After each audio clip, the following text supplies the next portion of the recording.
Hey, gamers and non-gamers, welcome back to the Noclip Crewcast. This is episode 215. I'm back. Danny's not.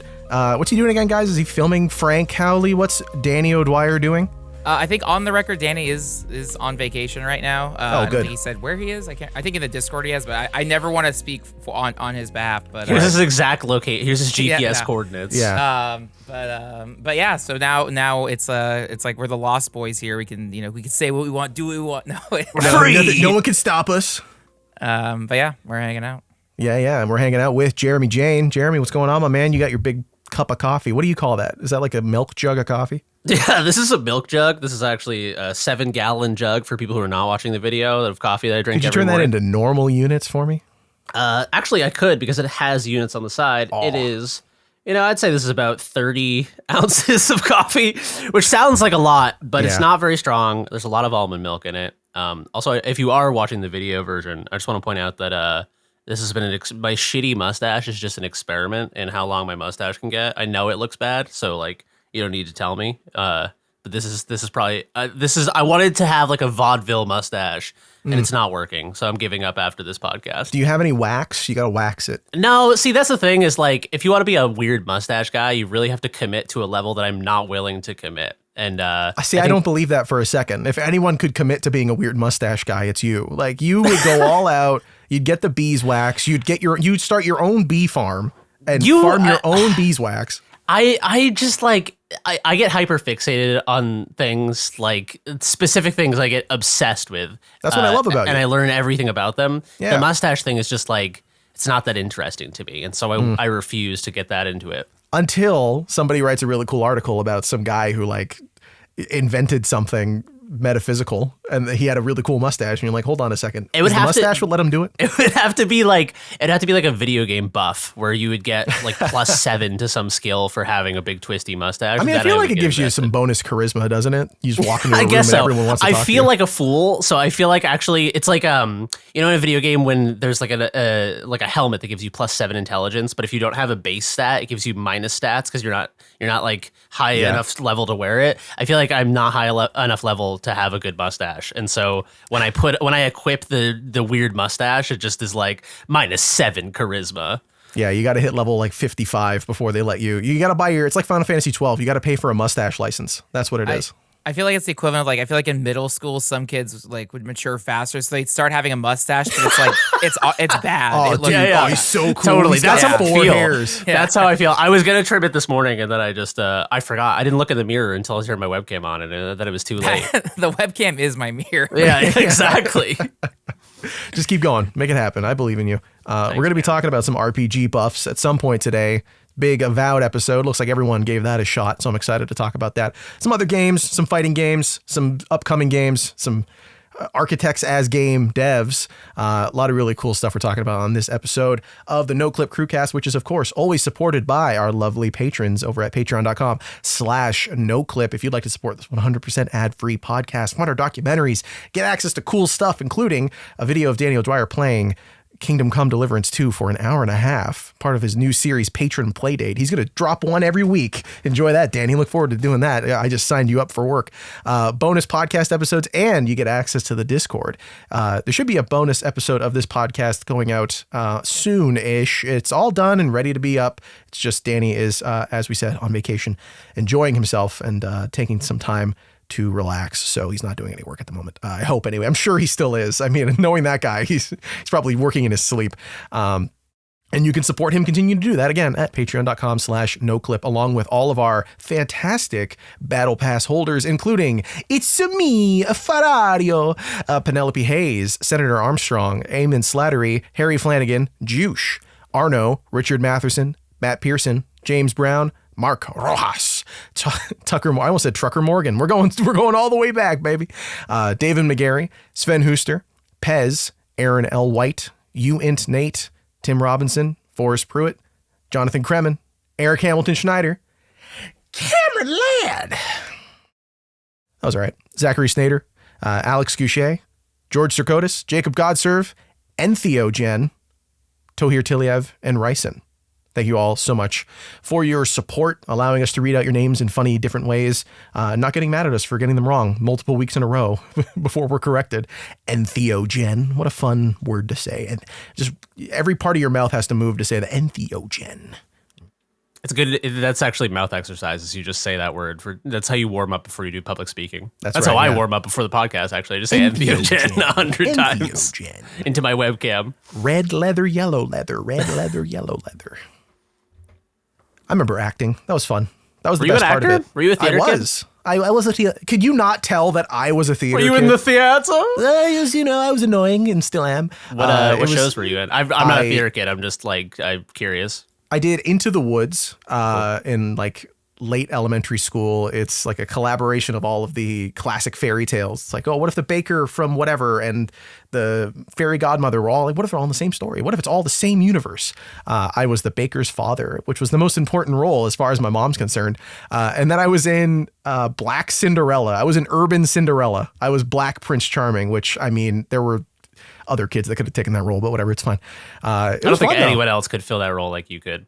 Thank you. Wow. How nice. They do call me Black. They still call me Black Prince Charming. It's true. Everyone.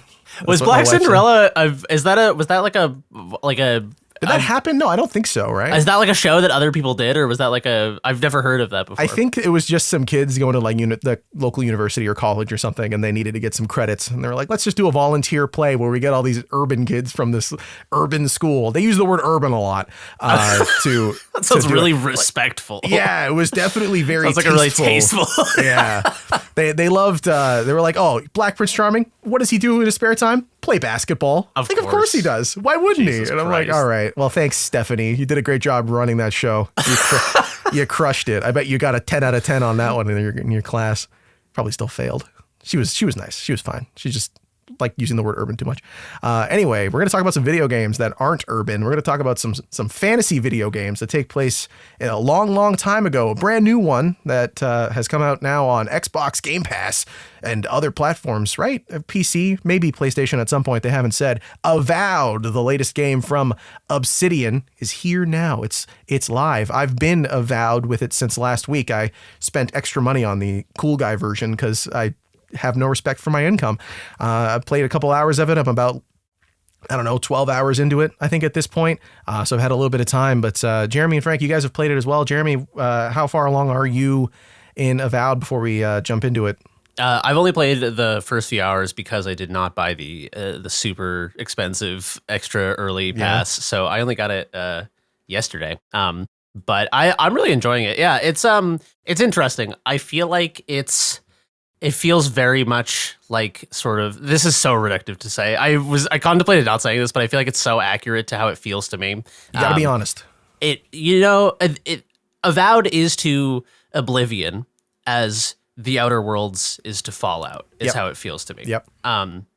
It is a, open world first person fantasy game, much like Oblivion, but it has this sort of like, it's not like linear corridors. It's not like you're going down linear levels, but it does feel like the game is funneling you. It's creating the illusion of a big open world, but it often feels like I'm being funneled into sort of like smaller areas that are either battle arenas or caves or like a POI will be very apparent. It's not like a grand open world game where you see random houses and they have no purpose. It's like you walk out of town and there's like the one abandoned mill house, and not Mill House from The Simpsons. It's a house. He would be abandoned though, so I understand. I would abandon him. Yeah.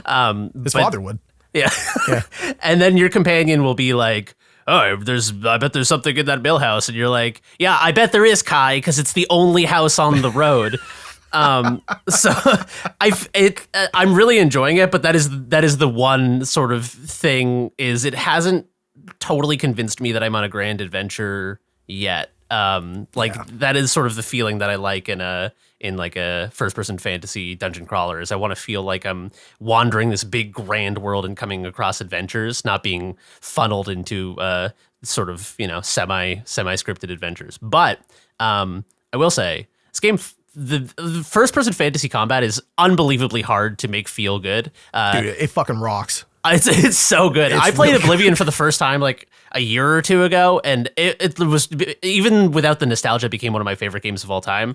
But the combat is like, it's kind of ass, yeah, like it's a not little great. bit. Yeah. And like Morrowind is like unbelievable. Again, no nostalgia. Played it for the first time in the last couple of years. It's a lot of just like a hidden dice checks as you're swinging your little cartoon sword. Avowed is like, it's crunchy and chunky. It's got all the right noises. It's like, it's visceral. So yeah, I think it's weird that I'm describing, when I'm talking to other people about it, an Obsidian game as being the weakest part of it for me being the story and the best part being the combat. That is not something I would typically say of an Obsidian game.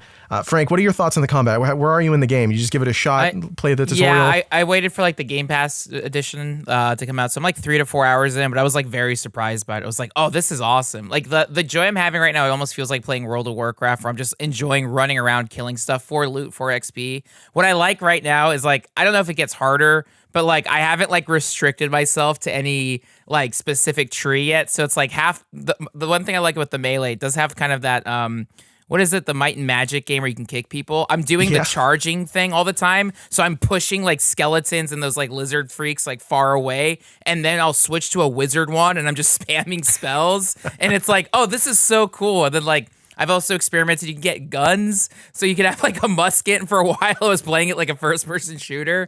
And I think you have like infinite ammo. And, like there's a instead of like your ammunition is costed by like your stamina. Same thing when you're a wizard. I don't know.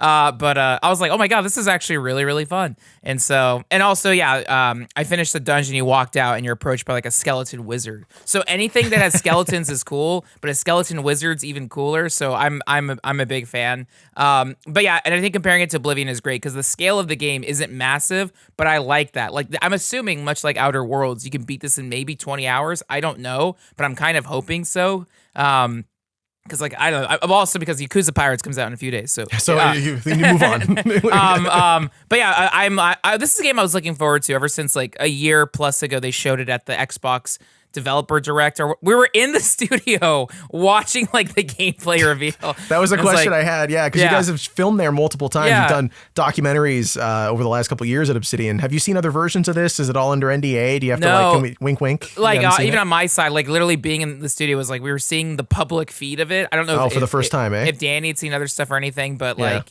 But yeah, this is also what I compared it to World of Warcraft because it's so colorful. I love how like it also reminds me of like there was that the Annihilation, that sci-fi movie that came out a few years ago, where it's almost the same vibe. You're going into this forest and everything's got this like sci-fi atomic like fungi, and it's like, oh, this is really cool. Like I like the aesthetic of this game a lot.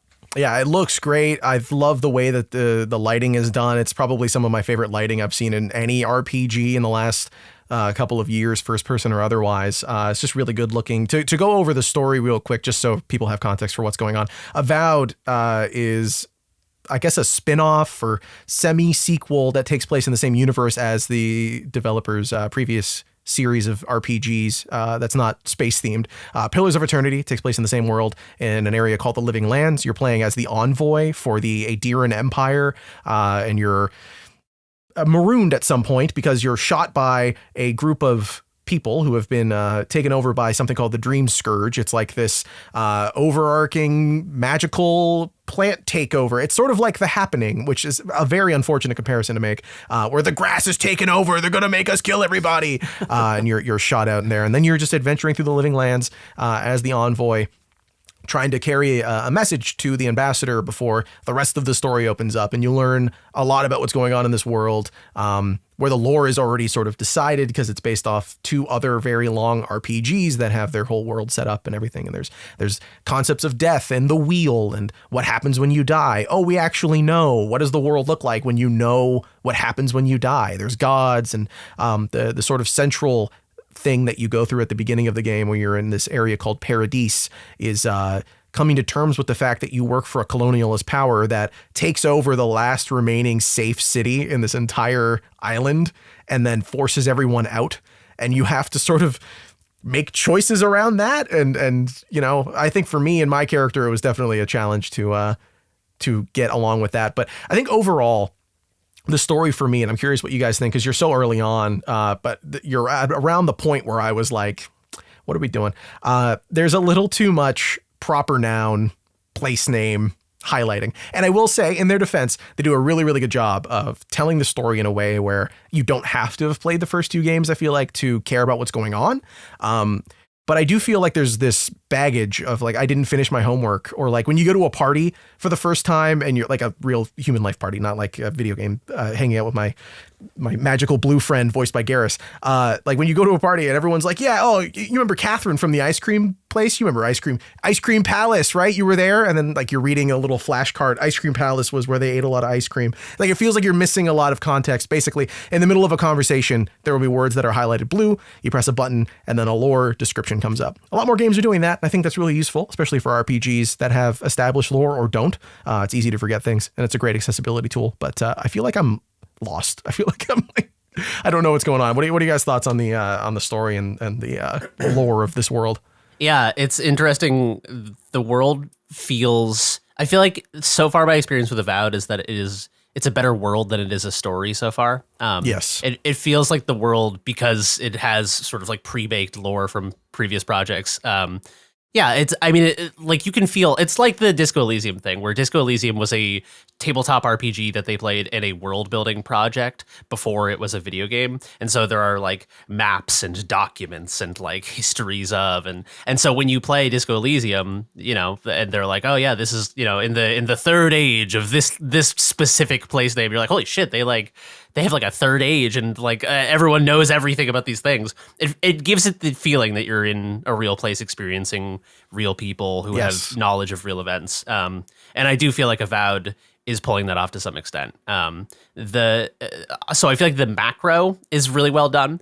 The sort of like micro level of that, I feel like I'm not totally smitten by yet. It feels a little, I don't know. It's very early for me to say, because like Frank, I'm in the first 3-4 hours of the game, but it does feel a little bit like they're taking these interesting macro events and it is sort of like touching on them in a way that feels a little on the nose. Like the Adirian Empire people coming to these sort of like rougher living lands, and the way that you run into a prisoner in sort of like the tutorial area who's a local, and sort of the conversation between like your Adirian companion and this local is like, he's like, well, we had to like civilize you rough people. And she's like, but like maybe we were happy living primitively. And it's like, it feels a little like, yeah, I don't know. I don't know what the right word is. I'm trying to be like polite about this because writing is really fucking hard. I couldn't write this game. But yeah, it just feels a little like obviously touching upon real world politics in a way that's like a little too wink and a nudge. Or something. I don't know. Did you guys get that feeling at all? I felt like a little bit like I was like, I know what you're doing, and I wish it was like a little subtler. Yeah, Frank, you're still early on. Do you mirror similar thoughts, or are you sort of just like not paying attention and just blasting stuff with a gun? I am playing this game like World of Warcraft. I do not care who Thrall is. I don't know which way. I just want to yeah. I don't know. I feel like it's the thing. I feel like I played even like Fallout 4 like this, where I'll kind of hit X and it's like I get okay, yeah, I'm following along. I just want to kill skeletons. That's I'm making my own story in this. That's fair. That I think is a perfectly reasonable way to play this game, and I think is part of what I'm really enjoying about it. And this is probably the first RPG. I want to touch on what you're talking about, Jeremy. I just want to say real quick though. This is like the first RPG that I've played in a really long time, where I really, really want to restart the game just to try a different build. Like you can switch your abilities. It's not too expensive. You spend 250 skate or whatever the money's called. I don't know. To reset all your ability points, and you can do it however many times you want. It seems. I think it gets more expensive the more you do it, but and you can totally reclass. But I really want to restart, and like I want to play a swashbuckling pirate who has a sword in one hand and a pistol in the other, and I want to play like a mage who just uses 2 wands and just like, or like the coolest weapon to me in the game is the grimoires that you get, like their little spell books that you have, and you hold them out in your hand and you can do magic. But there's other unique ones that you find along the way that have different abilities and different interaction systems. So that's really cool. So again, I think the combat's really fun. So I totally am with you, Frank. Like I could play a version of this where I don't give a shit about what the Dream Scourge is. They're like, oh man, what? Everyone's possessed and there's like racism. And I'm like, yeah, I just want to shoot stuff though. You know, you're really an apolitical adventurer. People are like, listen, you have to liberate us out of my RPGs. Like, hey, yeah, listen, I'm just trying to dungeon crawl. Can we like depoliticize this? Can you stop telling me about all this? I'm also playing it in a specific way where it's like I looked at the achievements and there's an achievement for like lying a certain amount of time. So I'm just looking for like, lie. But it's like funny because you're giving asshole responses to everything and they're always like, okay. But really now, it's like, it's so funny. So it's like, you know what? Okay, I kind of like this. I don't You're know. like an irony poisoned adventure where everyone's like, oh, my homeland is in trouble. You're like, oh, my homeland is in trouble too. And they're like, dude, are you fucking like, it's what are you doing? It's kind of funny. It's like, I don't know. It's So I never play like that, but I was like, you know, and this goes into it later. It's like I'm randomly like going through all my trophies on my PlayStation and just like speed running through games just to get the platinum. So it's like it was weird to start playing this. Yes, and I realized I started playing Avowed yesterday, and I was kind of rushing through, and I was like, wait a minute, whoa, all right, slow down. So I had to like pull myself back, but I'm still. There's also an achievement for stealth killing like, I don't know, 15 creatures or whatever. But it's called Alpha Strike Protocol. So there's a nod to Alpha Protocol. Nice. That's what the achievement's called, yeah. So okay. So I completely understand why Frank would be playing the game in that way. But to your point, Jeremy, the story of this game, I think you're 100% you're nailing it. Like I'm a little further ahead from you guys, so I've seen a little bit more of the world. I'm going to the next area. Frank, you will love this place. It's called Fior Messiverno. Apologies to all the Italians who speak whatever language that was written in. Everyone there has an Italian accent. Oh, it's yes. amazing. Wait, It's is that for real? Yes, I'm not Holy joking. shit. It's New really Jersey? funny. Like it's not over the top. It's not like they're like from Newark. Like I don't go to Italy and go, this is hilarious. Look at all these people with their funny accents. That'd be awesome if you did. But it is funny to play an RPG where like everyone's got the highborn, yes, I'm British, or like I'm American and I'm here to solve the puzzle. And then like you go to a different place and everyone's like, hey, what are you doing? Like, no, they What's don't with have all the New these Yorker mushrooms attire. everywhere? Yeah. Hey, what's going on your face? Yeah, what's that? Papa Gucci and Mama Gucci. So that's been cool. But I think overall the narrative, like the through line of what's going on storytelling wise, the like big stakes, the not literal food stakes, but like what's going on, the characters that you run into, the big reveal of who the main villain is, are all a little, I think on the nose is a mean thing to say at times, but it does feel apt. But yeah, overall, I just feel like the story, like the racism allegory and the colonialism and the way that that's covered is interesting because I don't see it in games a lot, but it does feel a little like colonialism 101 or like American history 101. Yeah. That is kind of the feeling I get a little bit as well, is like, I think if you want to talk about serious real world subjects through allegory in a piece of media and have the piece of media feel like entertaining and immersive and not like didactic and educational, and like they're like, and you should know that it's bad when you like take over an island and make the people bend to your will. Like I feel like there is the reason I wouldn't write a story like that is because I feel like I am not well versed enough in like real world politics to sort of like digest those materials, process them, and then spin them into like a piece of art where it doesn't just feel like I think I feel like most people who are like, I don't like politics in my art are bad faith pieces of shit. Oh, but, yeah. But the one thing I will say is that I think that there sometimes is a feeling I get where something is doing something that is trying to be allegorical or political. And it's not that I don't like that it's being political. It's that I don't like how it's being political. Not the politics that it is representing, but the way in which it is representing them feels like the game is like winking at me a little too much, and they're like, you know, just like that thing in the real world. And I'm like, yeah, I know, yeah, it is just like that thing in the real world. And so, yeah, I don't know, it's a difficult needle to thread, I guess, or like a balance to strike of like doing important sort of storytelling that reflects the real world, but not having it just feel like the game is like, and that's bad when that happens. And you're like, I know it's bad, and then you're telling me that I'm like the agent of the evil empire, and it's like, just let me fucking like, if you're gonna do that, let me be like, well, like fuck those guys. I don't fuck with them anymore. And you can, I'm sure that comes, I have exclusively played the game to the to just be against the Adirian Empire. I do not like anyone involved with any of that. From the get-go, they were like, the prisoner that you were talking about, the woman that you meet early on in the tutorial section, they were like, she was talking, and I'm like, you know what, my character would think she sucks. And then I read a note that was like, she's part of the rebellion, and I'm like, dude, I can't not help the rebellion. Are you kidding? Like, right now? Have you seen Star Wars? Like, yeah, they're the good guys every time. Yeah, that was really interesting from like a RPG perspective of like, I'm playing a character and then I had to switch my choice because I was given information that my character would feel differently about. So that was fun, like from a role playing perspective, but also like, I don't know, there's moments. That's the thing with Avowed is like, I'm always having this back and forth struggle with it, where in one moment I'm like, this is a really interesting story, telling a very fun, like the side stories I think are really good. There's one where you're like, you deal with another godlike. I'll talk about that in a second, what the godlikes are. Your player character is one of them. The character creator also very cool. But like there's one with a godlike that's really interesting, and you like learn about these other gods and like who's Wodaka and all this stuff. And again, I do those and I'm like, man, I really want to go play Pillars of Eternity 1 and 2 now, so I know what any of this is. But then yeah, the other times it's like, it kind of feels, you know what the comparison I was making was when I got to a certain point at the end of the first chapter or the first area. I was like, this is a bit like Star Wars episode 1, 2, and 3. Like this is a bit like the prequels. Like they have the lore established and then it's all trade wars and like awkward political conflicts because the lore isn't malleable. The future and the past in this case have already been set. Like we know what's going to happen, right? So it's a bit like the whole world is happening around these characters and you have to weave into it. And I'm sure they've done a good job. I haven't gotten to the end of it, so I don't know where they go with it or what they do with it or in what, and I can't compare it to Pillars of Eternity 1. That was just the feeling I had. I was like, I wonder if you could tell a story in a world like this that's deeper and more like just individually interesting and not so focused on like, hey, Deadfire, that's a place. And I'm like, I know, I guess that's the subtitle for the second game, so it must be important.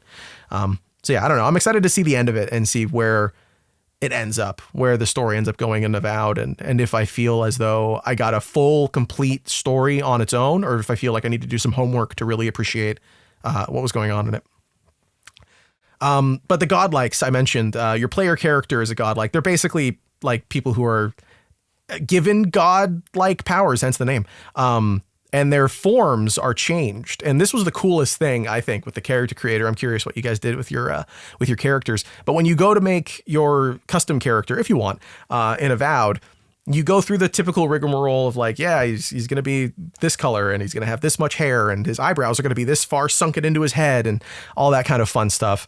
And then you get to make a clicker for a second. That was the immediate reaction I had. You get to your character, your godlike is covered in mushrooms, different varying plants, and you can have like a piece of bark that covers your whole face, which is crazy to see. I really like the character creator stuff. I like that aspect of it. I thought that was a cool requirement of the character. I mean, you don't have to do it. Like you can even set your character up to have the facial features of a godlike, but not show them in the game, which seems a little counter. That but is I a get little why weird you would because want people to do react to it in the game. Yeah, as well. like everyone's like, like, oh, hey, you're your such a face is freak, messed up. and then it cuts and then to it you just like cuts a and it's normal just some guy. Yeah. Yeah, everyone's just so fucking mean and Avowed. Like you're just the normal guy. They're like, "What the fuck is wrong with your face?" You're like, I mean, I don't know, dude. Like this is how I was born. What did you guys do for the character creator? Did you go all out? Did you go full freak mode on the mushrooms, or did you just try to minimize it? I have my guy his name is Phil, but it's spelled Fyhll.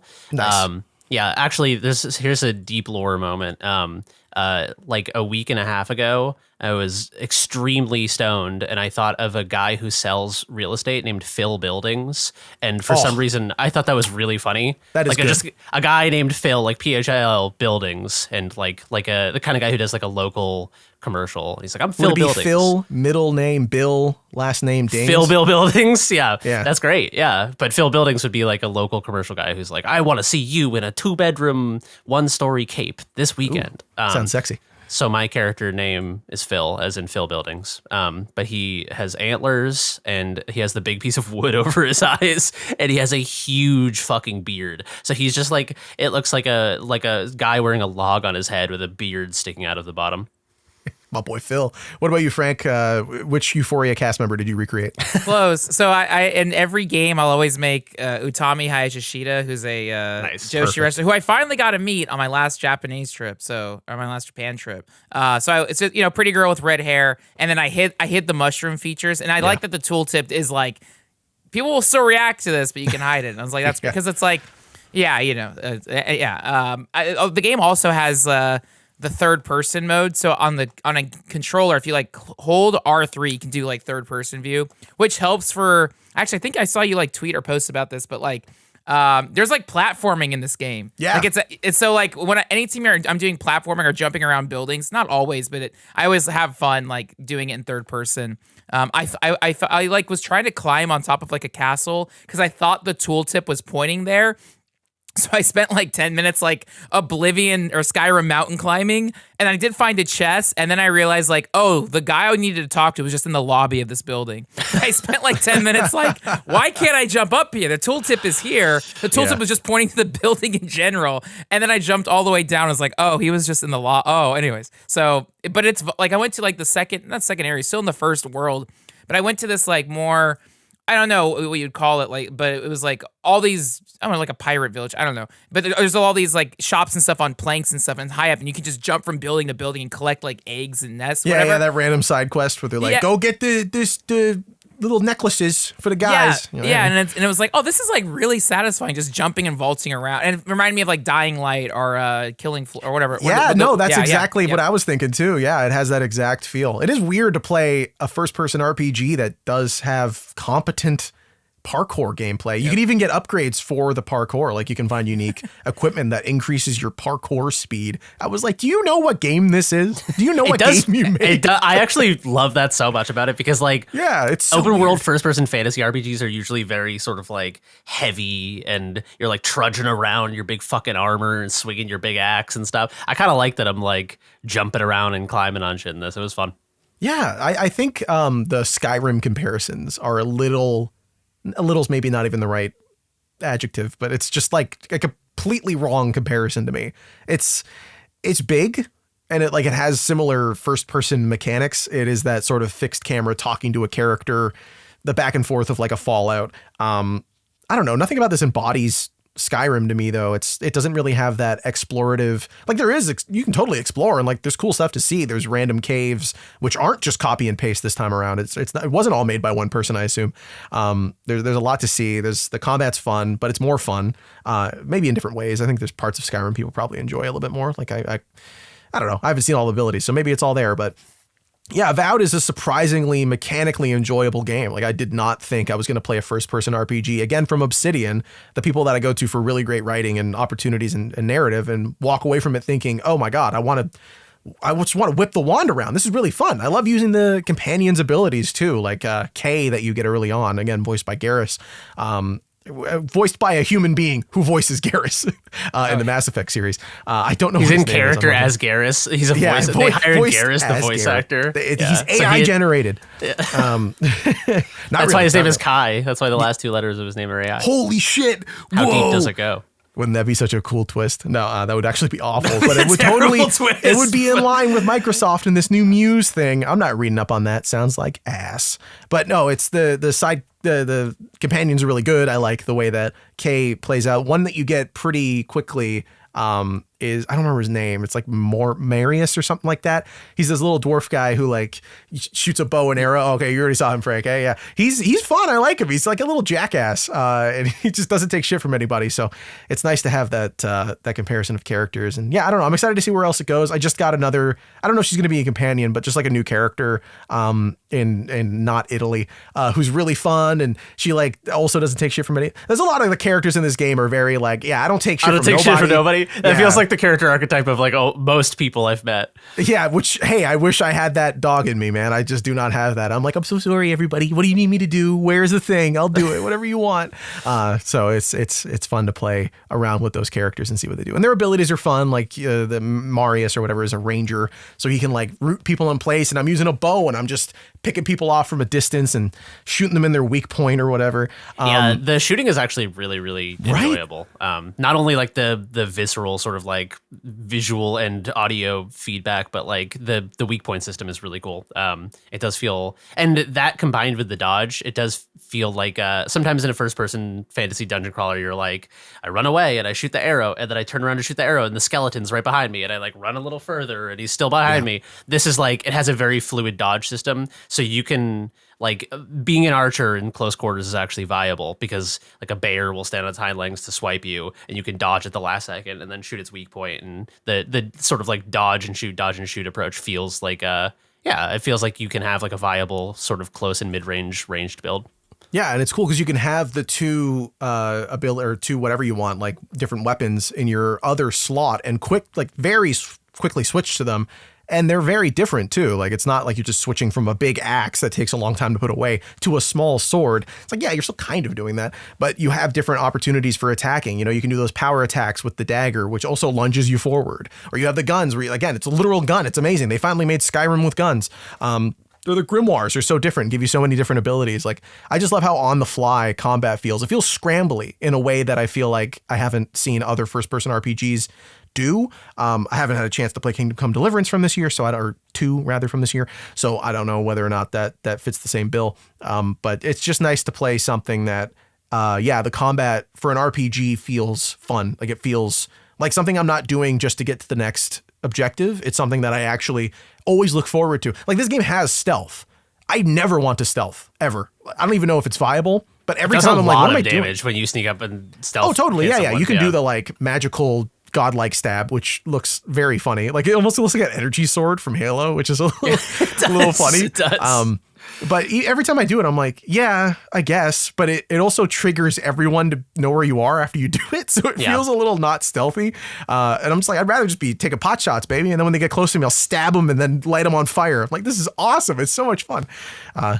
Really, really enjoying the combat. I wish I liked the story a little bit more. And it makes me want to play 2 100-hour long RPGs. So I think that's at least a compliment. That's a good sign. Yeah. It's hard to do. We were talking, you were saying that like Skyrim isn't really an accurate comparison, and I think it's not.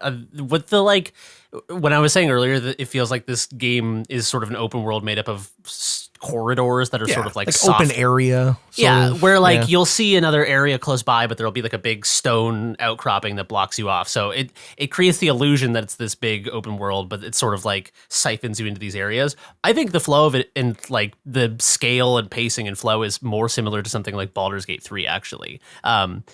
This game reminds me a lot of a first-person Baldur's Gate 3 at times in both like tone and sort of like scope of environments. But the one difference is that in Baldur's Gate 3, it feels like there's an insane range. Like, you walk into a scenario and you know for a fact that there's like 17 different ways to solve this encounter or whatever. Whereas like Avowed feels like a similarly scaled world, but it's more interested in giving you really good combat options to solve those things. But yeah, just in terms of like world scale, it feels more like Baldur's Gate 3 than Skyrim to me. Totally. It's not as narratively broad. Like, you're totally right. I completely see the Baldur's Gate comparison in so many parts of it. Like, one of the coolest things I think about this is that they embraced I assume, I don't know, if they came up with this on their own at the same time and just Avowed took longer, that's really funny. Oh, the camp thing? But exactly. Yeah. The camp mechanic from Avowed, I guess. I don't want to say if it's from Baldur's Gate. I don't know. I didn't ask anyone who works there. But it has a similar thing where it's not a requirement. And I think this is sort of the friction of it, where I don't think it works quite as well as Baldur's Gate, but it is a good idea. In Baldur's Gate, you have to go rest at the camp because you run out of action points. Like, that's how you get access to your abilities and stuff. So it's a necessary thing to do. Where here, you only go if you need to upgrade your equipment or if you just feel like doing it, you know? There's not really like a strong incentive to get you to go to the camp. Again, outside of upgrading your equipment, which I also think isn't a necessarily fun thing to do. Go get resources so you can craft a better sword, because if you don't craft a better sword, then you're going to lose all these fights, and that sort of, I'm not a huge fan of that, but I do like that that's there because it gives you opportunities to talk to your companions and sort of get their reaction on what just happened. Like if you have a big pivotal story moment or even a seemingly inconsequential side quest happens and like you get the little pop up in the corner like, hey, Kay wants to talk to you about that. And I'm like, what does he think? Does he hate me now? Does he like me? I hope so. Oh boy. So that's cool to see. Yeah, I don't know. It's got a lot of cool systems. It seems like the sort of thing that, again, if by the end of it I'm loving the story, then I'll be happy with it. But I don't know. I don't know how I feel about it right now. 12 hours in, I'm like constantly back and forth of I think this is great. It's nailing what it's trying to do. It's doing really well, and the stuff that's missing is like very standout, especially in this era of like reactive RPGs. Like after Baldur's Gate 3, the bar is so high. I feel like doing a story and a game world that doesn't feel nearly as reactive. Like you can't do anything in towns to cause mayhem, you know, which do I want that? Like, would I ever do that in Baldur's Gate? No. But like to Jeremy's point, it kind of feels like when you walk into a room and you know at any point I could just shoot someone with my sword, stab someone with my sword or shoot them with my gun.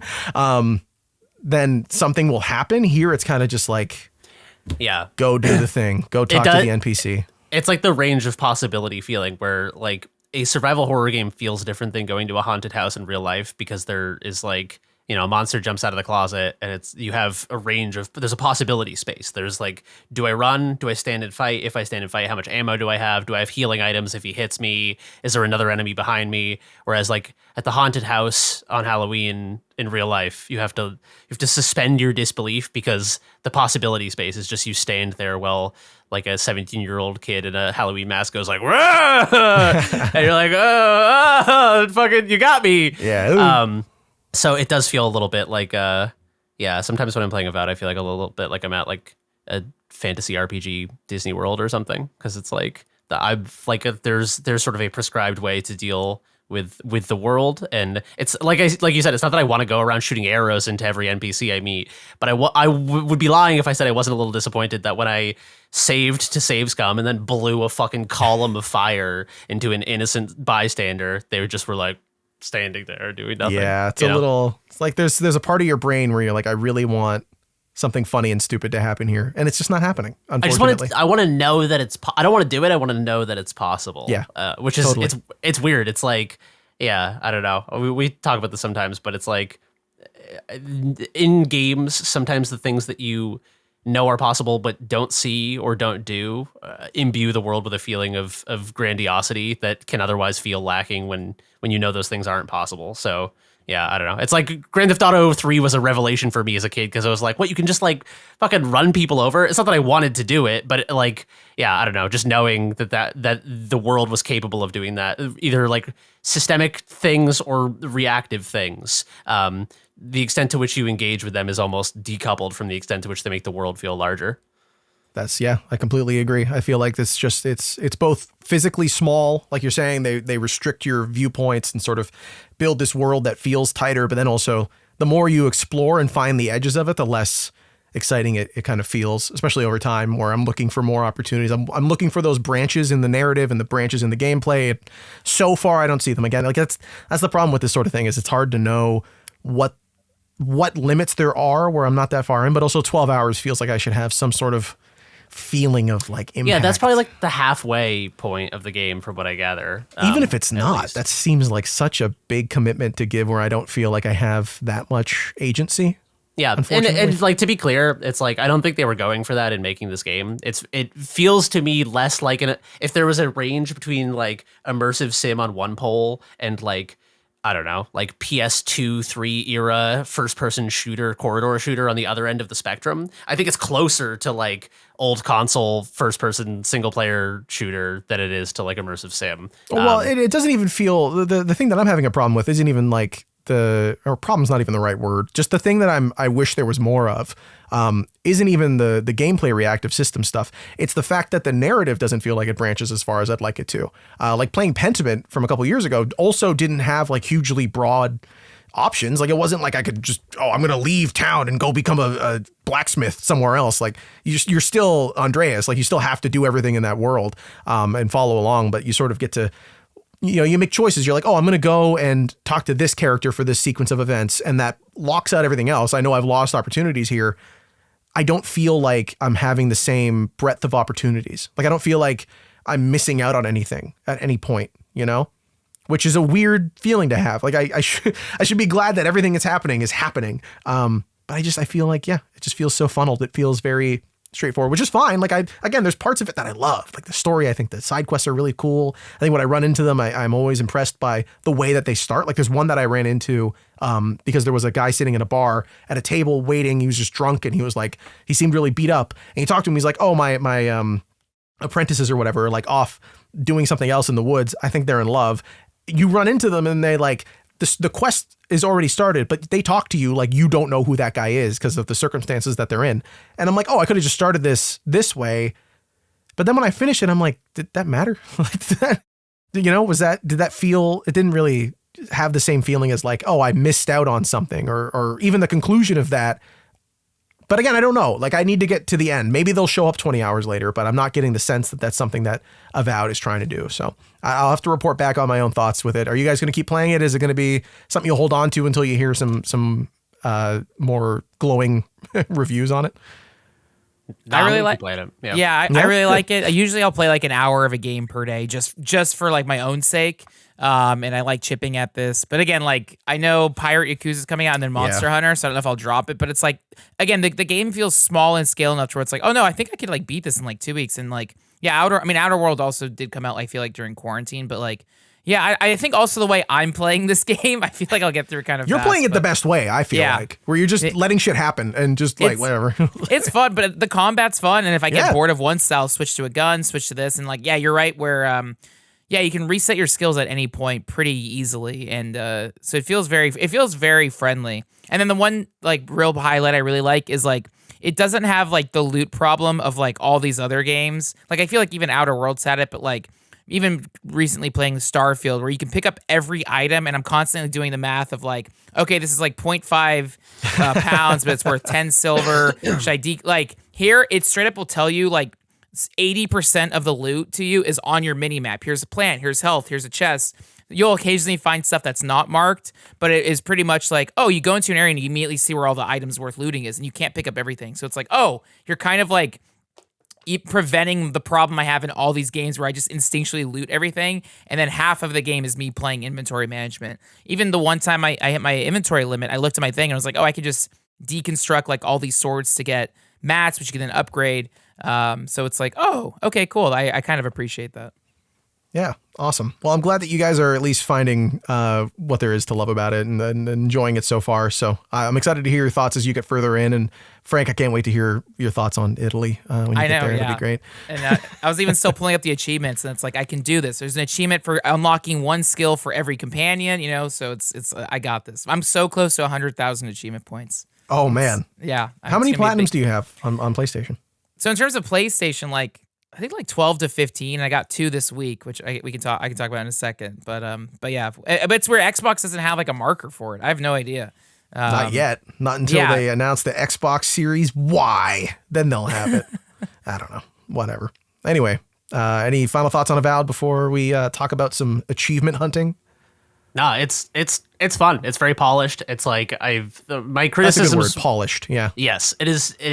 My criticisms with it are more like sort of personal taste things. I don't think it's not a game that is trying to do the things that I am describing. I'm merely holding it up against sort of like what I personally would desire in a first person fantasy RPG. I like a little bit more. A little more sandboxy, a little more open ended. I like when an RPG world gives you enough sort of possibility space that you can find your own fun, but also potentially like it runs the risk of like maybe being boring if you don't find your own fun. I kind of like that.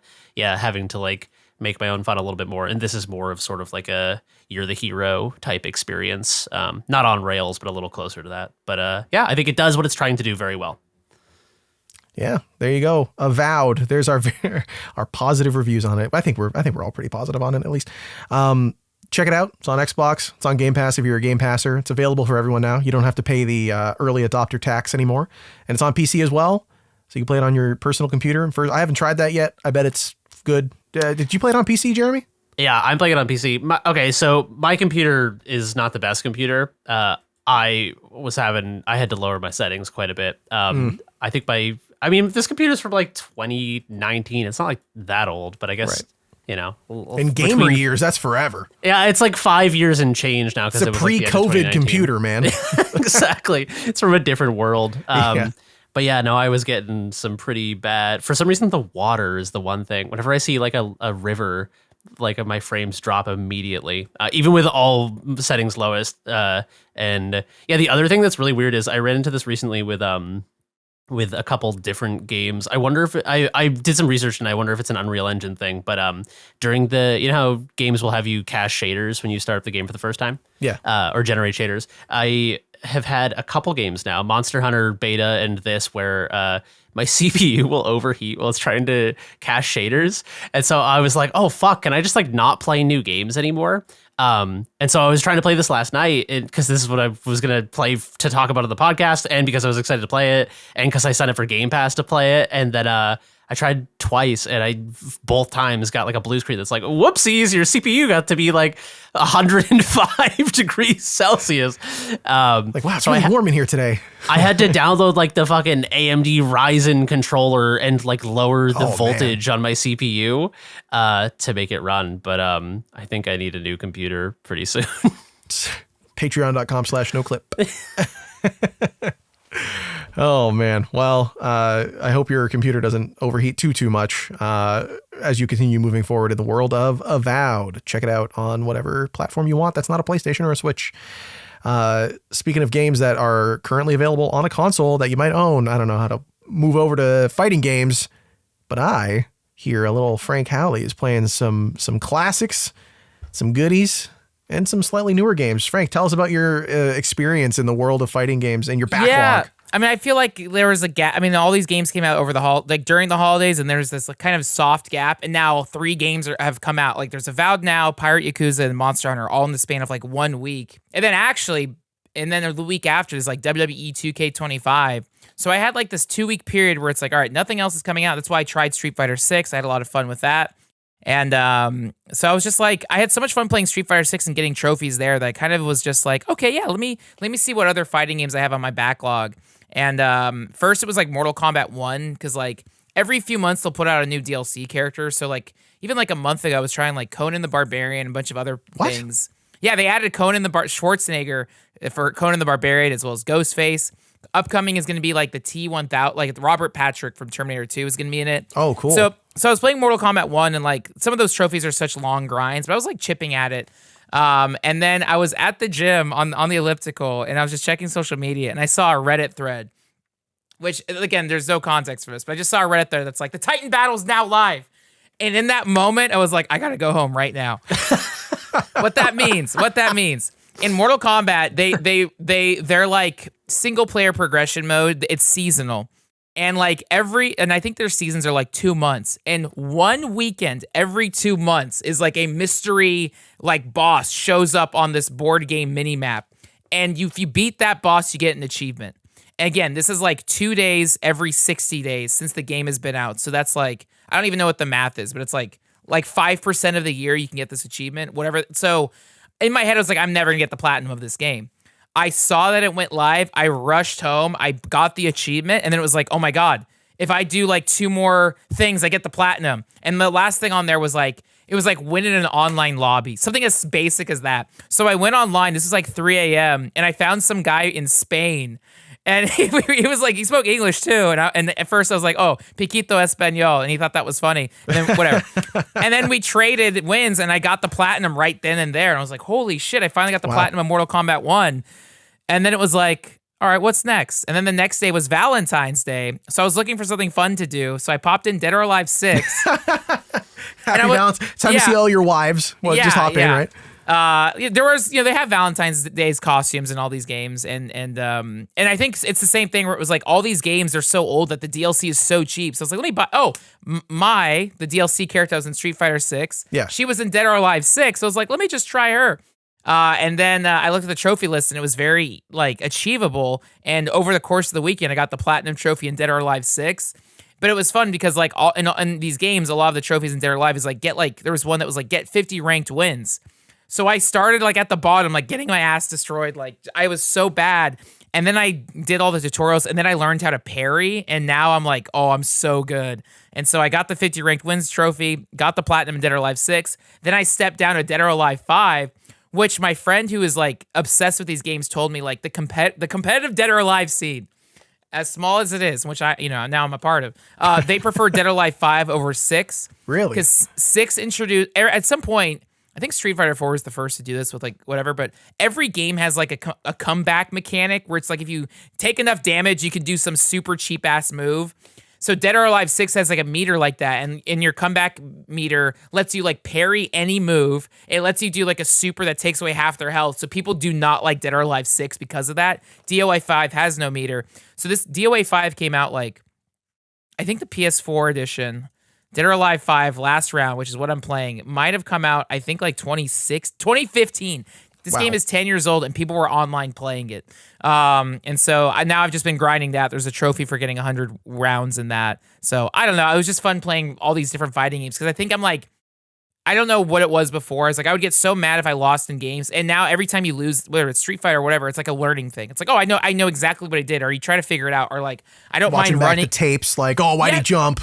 Yeah, it's like running it back to be like, no, I want to keep winning until I crack you. Like, I don't care if I lose 100 times. A, because you're helping me get achievement progression. So, who's the real winner? But two, it's like, no, let me like keep practicing, and then I'll get mad. What happens a lot is you'll beat someone finally, and then they drop out. And it's like, really? Like that still happens, and I hate that so much, and I get, I don't know, venomous. But anyway, so that's doing that, and then the other fighting game I was playing was I'm genuinely excited for WWE 2K25 because it's the first game that's going to have, like, I think they'll finally let you do intergender matches. And all the WWE games before, talking of, like, this current 2K era, they wouldn't let you have, like, women wrestlers fight men. I don't know if it's because violence against women or whatever. Now they're like, whatever, do your thing. Who cares? So, it's 2025, baby. Yeah, so it's like... Is it more woke or less woke, right? I don't know. Fight women. We have to ask the McMahons. It's a really weird, arbitrary, whatever. But so I'm interested in 2K25, but I bought 2K24 like a year ago, and I never really played it. So I'm like, well, before I buy this new one, let me at least like play with my old toy. And so I popped it in, and I was like, all right, let me go through the achievements. And there's every WWE 2K games has what's called the showcase mode, which is actually pretty cool. So in 2K24, again, now we're in 2025, so it's not as confusing. 2K24 is the one that came out last year. Dude, I don't even know. Are they calling this year's 2K26? I generally don't know. Let's just whatever. Is it like Cars where they do the year ahead? Yeah, I get so confused. So it's the 2K24.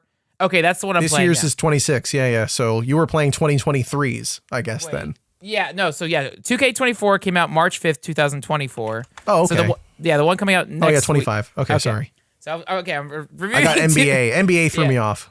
Right, so they do it a year ahead? That's insane. Whatever. So WWE 2K24, their showcase mode is all the WrestleManias. So right now, I'm reading the Bret Hart book. I'm also studying WCW. So it's fun filling the gaps into my wrestling knowledge and history. So for their showcase mode it's taking you through all the WrestleManias, but they're using like documentary footage. They're using like the telecast footage. They even have really cool interviews with the wrestlers. So it's like you'll be doing a match and it'll tell you like, okay, start here. Start by doing like a leg drop. Start by doing here. Put Ultimate Warrior in the corner or whatever. You'll do the move and then it'll transition to like the real match footage. And it's almost like you're playing an interactive documentary. And it's like, oh, this is actually great. Also because it's also kind of tutorializing it and teaching you how to play the game. But I don't know. It's just fun and charming. And like I've been going through like whether it's like 90s WCW games or like WWE's official stuff. It's so fun just playing. Like even last night on the PlayStation emulator, I found out there is a 1990s Joshi wrestling game called like All Nippon Japan's Doing Pro Wrestling, which like blew my mind that the game exists. And it's generally very, very good. And so it's like there's so many wrestling games and I kind of want to play them all and try them all out. But it's all like controls are always different, but the rules are always the same. Damage your opponent, pin them, get the 1, 2, 3. And it's like, it doesn't matter when the game was made. It's always the same kind of basics, and I think that's really charming. So I don't know. I've just been going to all these games and cleaning my backlog before Avowed, Pirates Yakuza, Monster Hunter. Yeah, and then the deluge just never stops. Well, I'm Yeah. sure games we don't even know about will come out like a week later after. Yeah, I mean Civ 7 just came out a couple weeks ago too, so, or maybe last week. Are you a Civ guy? Did you play Civ 7? No, I want to. I hear this one. I think it's the same thing with Civ since Civ 5. I played a lot of Civ 5. I didn't play any of Civ 6, but it's the typical thing where like you don't play it when it comes out. You play it when the really good DLC finally drops, and then you get it for launch price again with the DLC.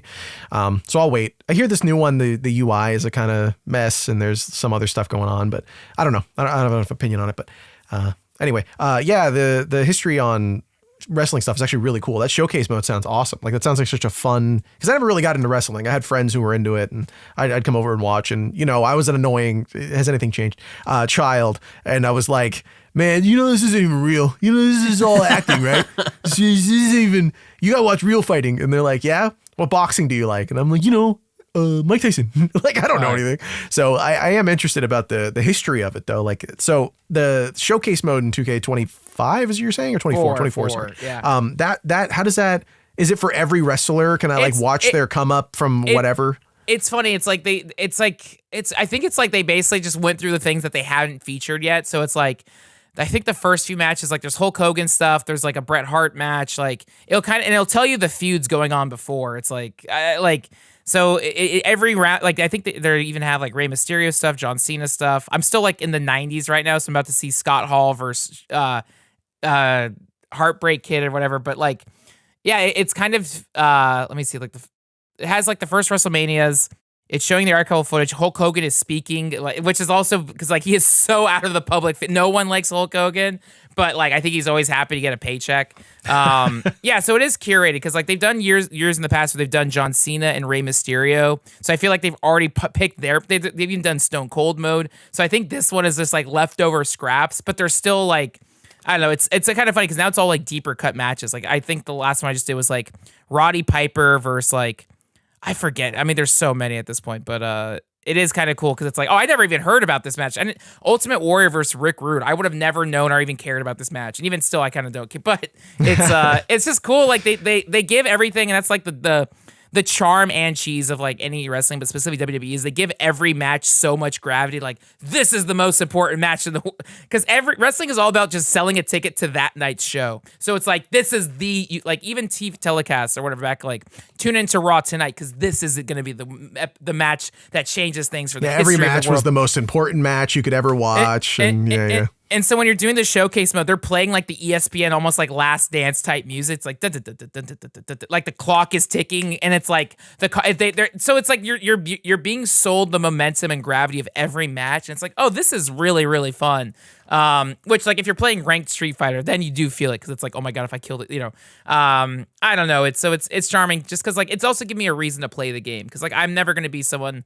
Unless it's like to goof off on like streaming, like I'm not gonna just load up like these wrestlers. Like I don't know. It's just you don't want to do competitive 2K24. You're not gonna hop on that? You don't want to go to Evo. No, God, 2K24. It's like I feel like these games are getting better to play, but they don't play like fighting games. They play like sports sim. I don't know I don't know who the 2K games are for. I guess for WWE fans, but it's like Dead or Alive. Oh my God, that's so fun. It's so fun.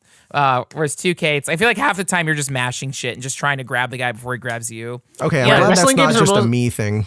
Yeah. Wrestling games are, I feel like they're more like, they're closer to like simulation games than they are like fighting games or something. It's more just sort of like watching these wrestlers on screen and like it's like an ant influencing farm. the match. Yeah. Like a wrestling ant farm. You just drop like John Cena would have won the Hell in a Cell against Big Show. He would have. You never saw it, but I'm going to make it happen right here. It's sort of like what Smash Bros has turned into for for young people. Oh, yeah. Adults are like, well, wave dash you, but like children are like, Mario could totally beat Sonic's ass, and now you can just do it. Yeah, that's what 2K20 or all the WWE games I feel like have always kind of been. It's like, no man, my guy would have won, and then you make it's like two action figures that you're like making fight. That's it's 100% what it is. Yes, it's just smashing your action figures together. Like, no man, and then they kiss at the end. Where's that version of 2K20? That's what I want to play. 2K26, baby. They're adding kissing mode. I wanted to talk a little bit about the fighting game achievement stuff because I think it's really funny. I didn't play much of Street Fighter 6's World Tour mode because I just don't care. Like, I know it's very funny and like I've sseen cutscenes and it looks like it's a silly good addition. It's like again, to go back to Smash Bros. It's like the what do they call it? Emissary mode or whatever the hell from Street. Yeah, Melee or Brawl. Like that stuff's there. So you just do it if you care, but if you don't, it's fine. I think it's funny the way that achievements work for fighting games, because it's not like Street Fighter 6's achievements are hilarious. The descriptions are like a novel. Like the names are really long. But if you talk to anyone who takes Street Fighter seriously, one, obviously, of course, they couldn't give a shit. But like the things they're trying to achieve are on a whole different level. It's like my buddy who is really into fighting games, he's almost got master rank on every single character. He has 6 more to do, and then the random select. And that feels like that should be at least 100 gamer score. But I feel like for Street Fighter 6's achievements, you get 100 gamer score for like talking to Chun-Li. Like it's so funny the difference between serious players and the achievements that they give to people who just want to get the achievements. Yeah, it's like you get an achievement for like viewing a replay, like talking to like, it's like so base, but like you're right about the description names. I just pulled it up. Like the Platinum Trophy, the title is called A Quest for Strength Fulfilled. After countless battles and considerable struggle, you've arrived. Is this the end of your quest for strength? The answer lies within.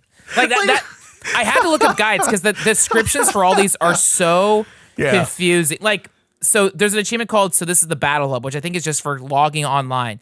It's titled, So This is the Battle Hub. Description, yes, welcome to the Battle Hub. I do not know what you seek, but please enjoy yourself. That is the purpose for which it was built, after all. Dude, how many achievement descriptions start with, yes?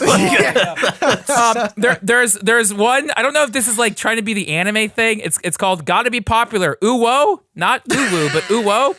Ooh, whoa, my dreams to become famous and make mama proud. You should become famous too. Try gathering 200 nice fans for starters. And what that means is like after you do a fight in Street Fighter, you press triangle to give the opponent a thumbs up. And like that's the, like, you have to, like, some of these descriptions, I have to look at guides because I have no idea what the hell they're asking.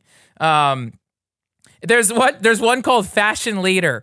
Clothing allows us to express ourselves. Know who else never changes their clothes? Animals. Change your outfit, please. Dude, these are like, do you guys know what Zen koans are? They're like riddles they're kind of like riddles that Zen masters give to students where they're like, what does like a dog have Buddha nature? And then you're supposed to like go meditate on it for like a week. I feel like these are like video game koans. That's amazing. They're like mysterious little poetic riddles. I do love that as the achievements you get in Street Fighter 6 of all things, the game where I'm yelling obscenities at everyone who's playing E-Honda. Like it's you got to think. Also, I love that the ultimate achievement at the end is like, is this really the end of your path? Who knows? Only you know. And it's like, no, you're supposed to tell me that I fucking did it. Like, yeah, it's great. Where's the game over screen? Thank you for playing, or like, thank you to the developers and you. Oh, that's roll my the favorite. credits. I love that's that. my favorite. That's when you know you've played a video game. This when you're thanked for playing it. Also, when you're playing it with your hands.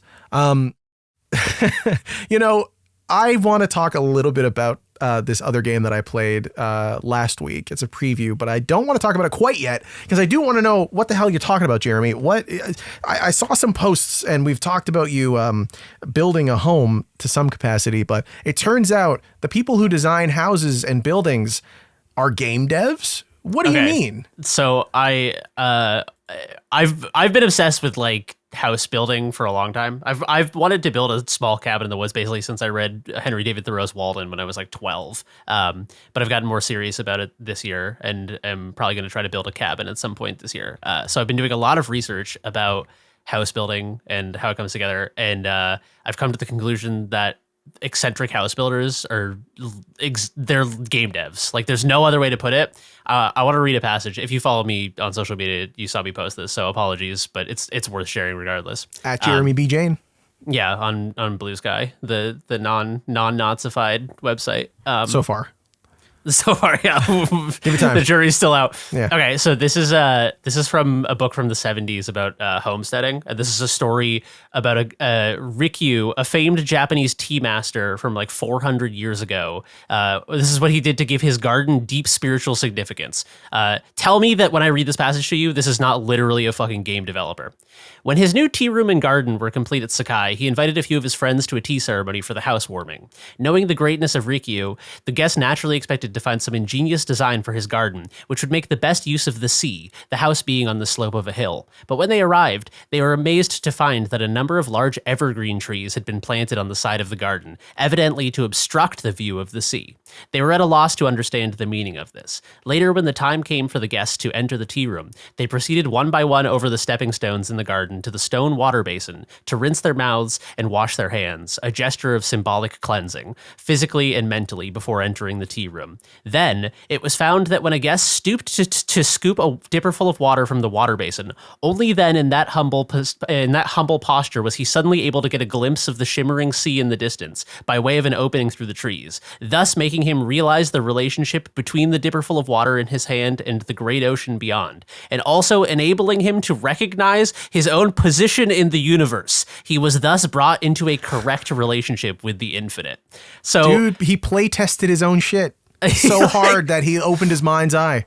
It's like there's a famous quote. It's like a two-part quote. It's always Sid Meier, and I think the other guy is named Soren Johnson. I always forget the second guy. But the quote is basically that like the job of a game developer is to protect players of the game from their own impulses, essentially. That like basically like, and I relate to this hardcore, that like people who play games love to optimize and min-max, and like it's like a putting a nice turkey dinner in front of a dog. Like the dog isn't going to be like, oh, let me like, oh, this is such a good bite. It's just going to fucking eat the whole thing without thinking about it. And I feel like that's how a lot of people play games, myself included, is like you're like, oh, let me just I want some of this and some of this, and like you're just filling up your buffet plate as hard as you can.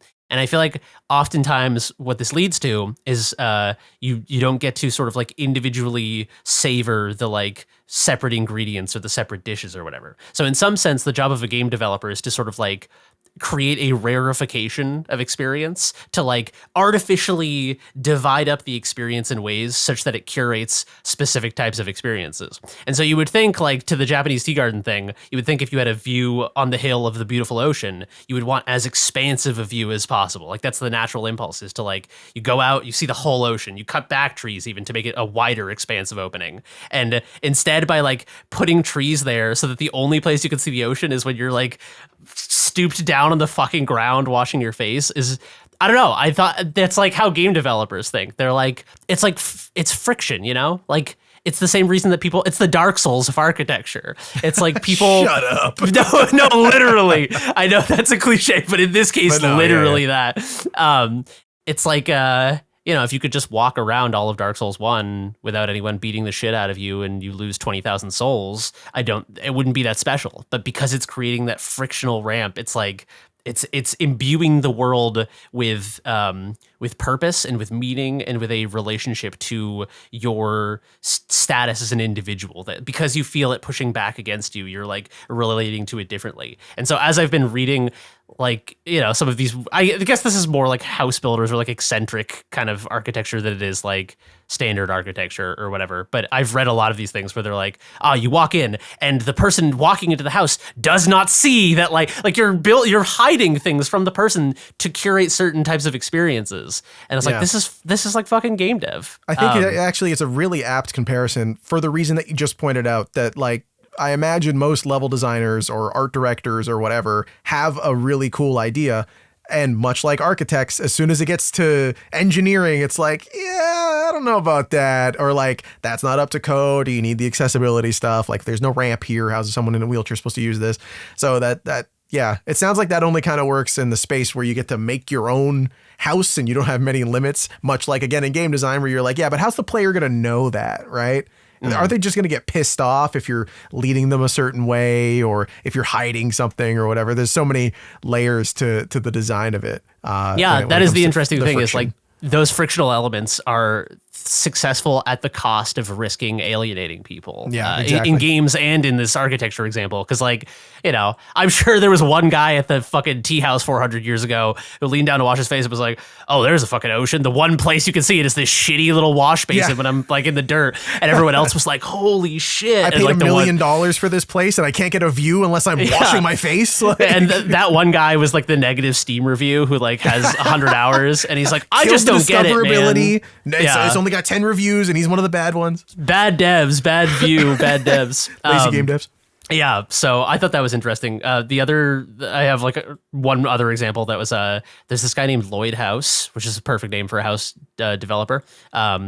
And he had a house, I think it was up in Canada somewhere, where it was accessible by boat and it was built into a cliffside. So you could see the house from the water, but it was like on one of those little, like a little island basically, with a rocky outcropping. So you couldn't, there was no way to drive to it. It was an island. And to get there by boat, you would have to like drive up to these rocks and scale these like impossibly steep rocks. So it was totally inaccessible except for a dry dock that was hanging like 20 feet above the water. So it looks like a totally inaccessible place. So what this guy developed was basically you would go up under the dock and there were these slings hanging down and you would drive a dinghy into the slings so that it was underneath the slings were underneath the boat. And there was a valve, a physical valve, and you would turn the valve and it would fill a 55-gallon drum full of water that was up above you. And as the drum filled with water, it would drag down and lift the boat out of the water. Yeah. And I was like, this guy was making Half-Life 2. Yeah, I was just thinking that's like the Island of Dr. No-Ass design. Like that is so, or like, isn't that basically how Dishonored 1 opens? A similar sort of thing where it's something ship like that. Lifts up. Yeah, that's really cool. I love that kind of shit. Yeah, it's just like, I mean, like, you know, it's not that he invented that technology. Like, I'm sure that there, you know, are ship. That's probably how lifts get ships out of the water and stuff. But like to have it be that weird and bespoke and like to enter your home, not like to just exactly. Just get not over to like get through the Panama cliff. Canal for maintenance or whatever, but to like get into your fucking house. I gotta go. I really gotta go, but the water's taking too long. But I just imagined like. Yeah, like the valve is painted red or something. So you're like, how do I get in this? Oh, there's a valve here. I wonder what this arrows does. pointing to it and like a sticky note on the boat, like turn the valve. And then the last thing I wanted to mention with the architecture stuff is because I'm trying to teach myself, I've like learned wood frame house construction this year just by like reading a bunch of books and watching YouTube videos. And he's like, going dad mode. I have like basic carpentry skills, but I didn't know anything about like, you know, proper stud placement or whatever until this year. No, you know all about stud placement right in that chair, brother. Yeah. There you go. I know all about king studs and jack studs. That's a double entendre. But I, as someone who's like teaching myself this, I was like, I wonder, are there any like famous architects that are self-taught? And there totally are. This is connected to video games. The first one, run, probably at least, right? That's true. That someone had to be like, yeah, the first architect ever didn't go like, oh, is there like a YouTube video for this? Like, I'm sick of being outside. Is there like something for this? So I looked it up, and there's quite a few of them, but there's a very famous one named Tado Ando, who's a Japanese architect who he was like a competitive fighter. And at one point, I guess he was inspired by architecture so much that he was like, I want to do this. And his architecture design is very similar to what we were talking about, where like it feels like game design, where it's hiding the seams of things to create a certain experience. So he has this one church that he designed where there's a wall missing from it. And wrapped around the wall is a big, very shallow pool of water. So when you're standing in the building looking at the missing wall, it looks like you're suspended in this like endless body of water, like you're floating. But if you look at it from outside, it's just a building with a pool around it, right? And like the pool ends like slightly, like just off camera right, camera left of the wall. The pool ends, but it's like it's forcing the perspective such that you're having this experience of feeling like you're looking out at infinite water and woods. And I was like, that's what game designers do. So to tie it back to video games, I was telling this to Chelsea, and I showed her some of Tado Ando's work, and she was like, that looks like Death Stranding. And so I Googled Tado Ando Kojima, and Hideo Kojima had a post of him inside one of Tado Ando's churches. Oh my God. And apparently he's like a fan. I mean, Tado Ando is probably really famous in Japan. I had never heard of him until this year. So I was like, holy shit, that's cool that, I feel like there's a ton of overlap with architectural design or just architects or architecture in general and game designers. I mean, level designers, art directors, everything, right? You look at games like the only reason I know, as a dum-dum who plays video games, what Art Deco is because of BioShock, or like I know, yeah, totally, I know what brutalism is because of like playing Control and I think that's probably the only one I can think of off the top of my head. But like I remember going to Boston and seeing City Hall, and I was like, dude, that's some brutalist architecture. And Cassie's like, shut up. Like, you only know what that is from Control, the video game you played. Like, but it is cool. Like, I think that's an understated sort of a reverse of what you're saying of like architects somewhat are just like doing a very similar thing to game design. I feel like game designers are always looking to architecture for similar approaches. Like I had a lot of friends, like at least like 4 different people at the same time who I went to school with for a little bit, who wanted to be in the games industry, and they were really trying hard to be level designers. 2 of them especially were really focusing on their level design and the structure and everything. And one of them was very focused on the function of it, right? The sort of stuff you're talking about with like the friction of designing areas so that players notice certain things like POIs, using lighting and all that. But the other one was really focused on form.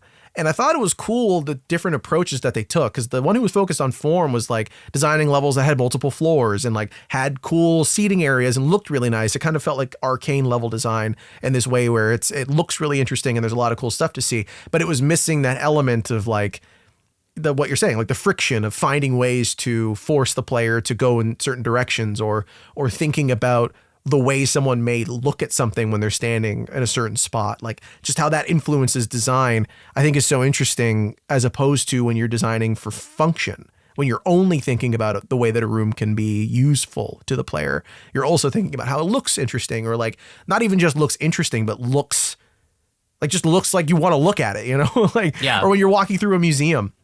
I think this is super understated, is like the way that museums are designed, or even fucking IKEA, like creating a space that is functional, but also like you don't even realize that you've gone as far as you've gone. Like the psychological IKEA has a golden path. IKEA is literally a video game does. Dude, you know how many times I've been to IKEA and I've been like, I want to. What's over here? Like I'm sequence breaking IKEA. I swear to God, I'm going to find a way to do it. Like every time I'm in there, I'm like, dude, so what if we go this way? Is there like something over there? And she's like, can you just follow the arrows? Like, can you just take the path that's there? Yeah, it's just interesting to think about that stuff, man. That's a really good point. I can't wait to see what Doom map you recreate as a home. That'll be really fun.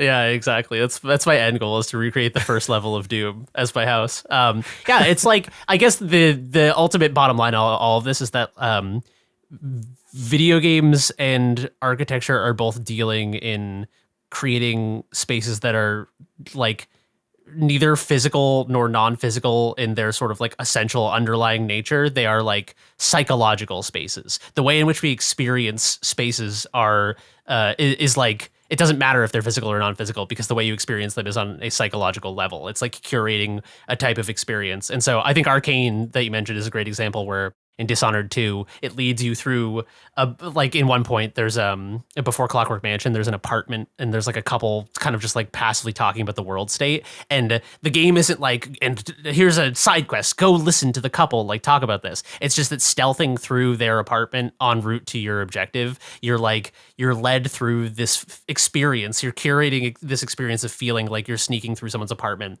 and they don't even know you're there, so you're hearing them talk about the world state. And yeah, it's just like, because it leads you into that without forcing you into it. It's this masterful balance between form and function. The space is funneling you towards a thing that in a way that feels very natural. And so yeah, I think that it's interesting to see passages like that 400-year-old tea master doing essentially like game design by like subtly directing people towards experiences. Yeah.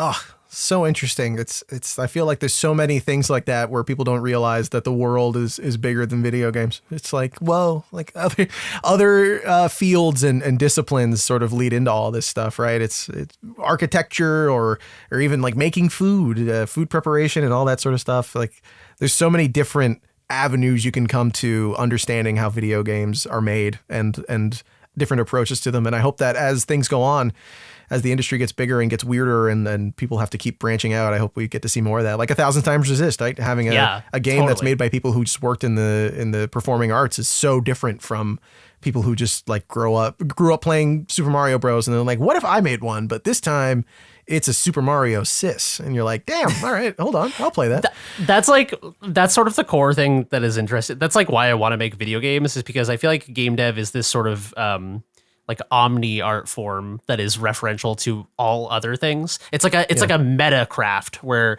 it's like 6 different art forms stacked on top of each other.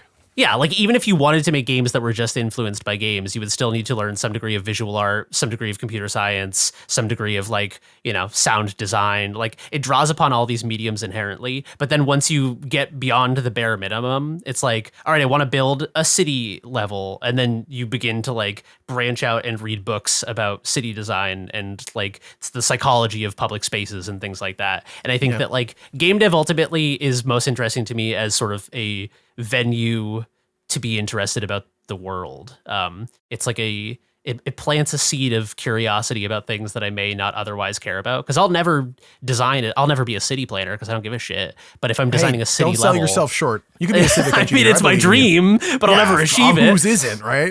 But yeah, it's just like, yeah, like you said, it's like if maybe you're not interested in cooking, but then you decide to have like a cooking mini game in your game, and all of a sudden you're like, oh, interesting. Like how do you know when a steak is overcooked? Is there a way to like gamify that and just like thinking about the world in ways where you're reframing like real world things into game terms? I think inspires curiosity about things that are way far afield from games.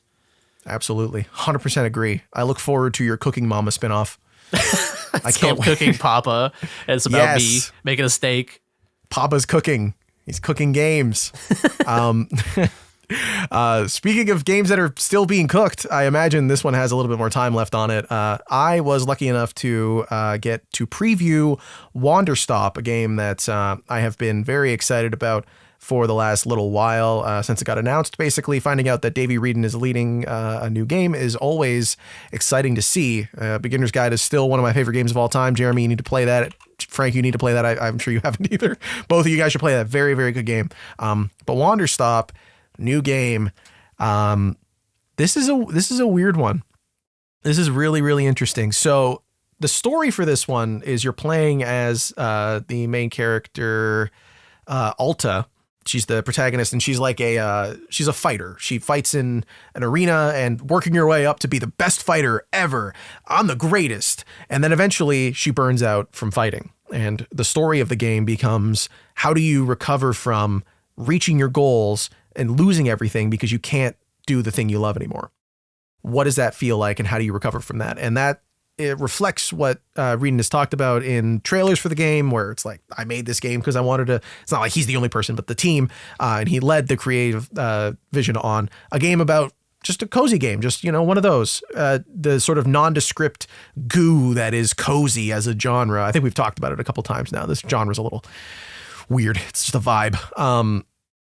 Can that help him recover? That was sort of his goal. And in making it, that's not really what happened, right? That's the idea anyway. And you see that in Wanderstop. Now, here's the thing that I'm very curious to see more of. It's very straight-faced.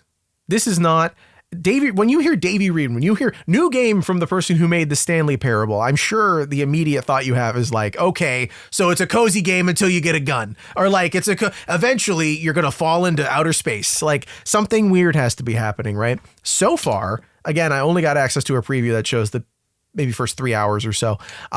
It's very straight-faced. It's a game about making tea at the Wanderstop. You have your companion or whatever, the guy who runs the tea store is this big galoop of a man who like just, you here to have a good time. Like he's not voiced. None of the characters have voices, at least in this version, except for the main character. Some of the cutscenes are voiced by Alta's character, but the core of it is just text. You're reading it. It's very funny. Like it has that same sense of humor.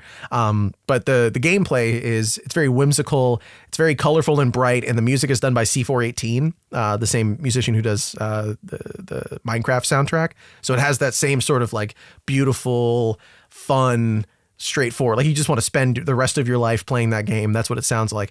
But the core of it, the gameplay anyway, once you're done with the introduction to who Alta is and what the Wanderstop is, you are just making tea. That's the goal for this game, is to make tea. So you plant seeds to grow herbs to make tea, and you have to dry out the lid. And like, yeah, you've heard all this before, right? Like, this is one of the capital C cozy games.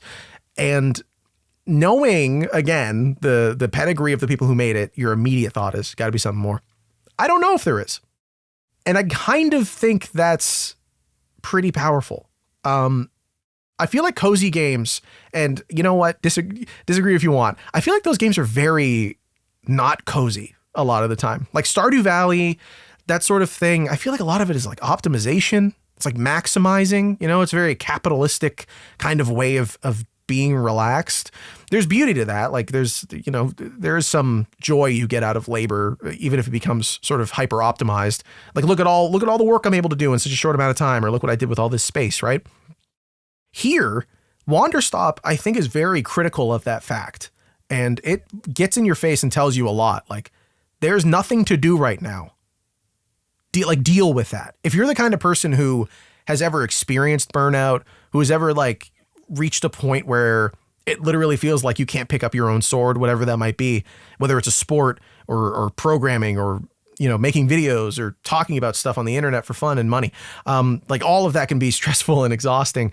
And you reach a certain point where it doesn't feel like you can do it anymore. And then like to think that you could ever stop, right? I feel like that's a feeling that a lot of people don't ever give themselves the opportunity to do. And this game forces you to think about that. Instead of making a cozy game that's like just distracting you from the realities of burnout, this one's like, hey, no, man. And it's so funny because if one of those games was like, yeah, there's nothing to do for an hour, I'd be like, boo, give me a task. But this is like, no, you got to have fun doing, you have to figure out how to sit down and do nothing and deal with that.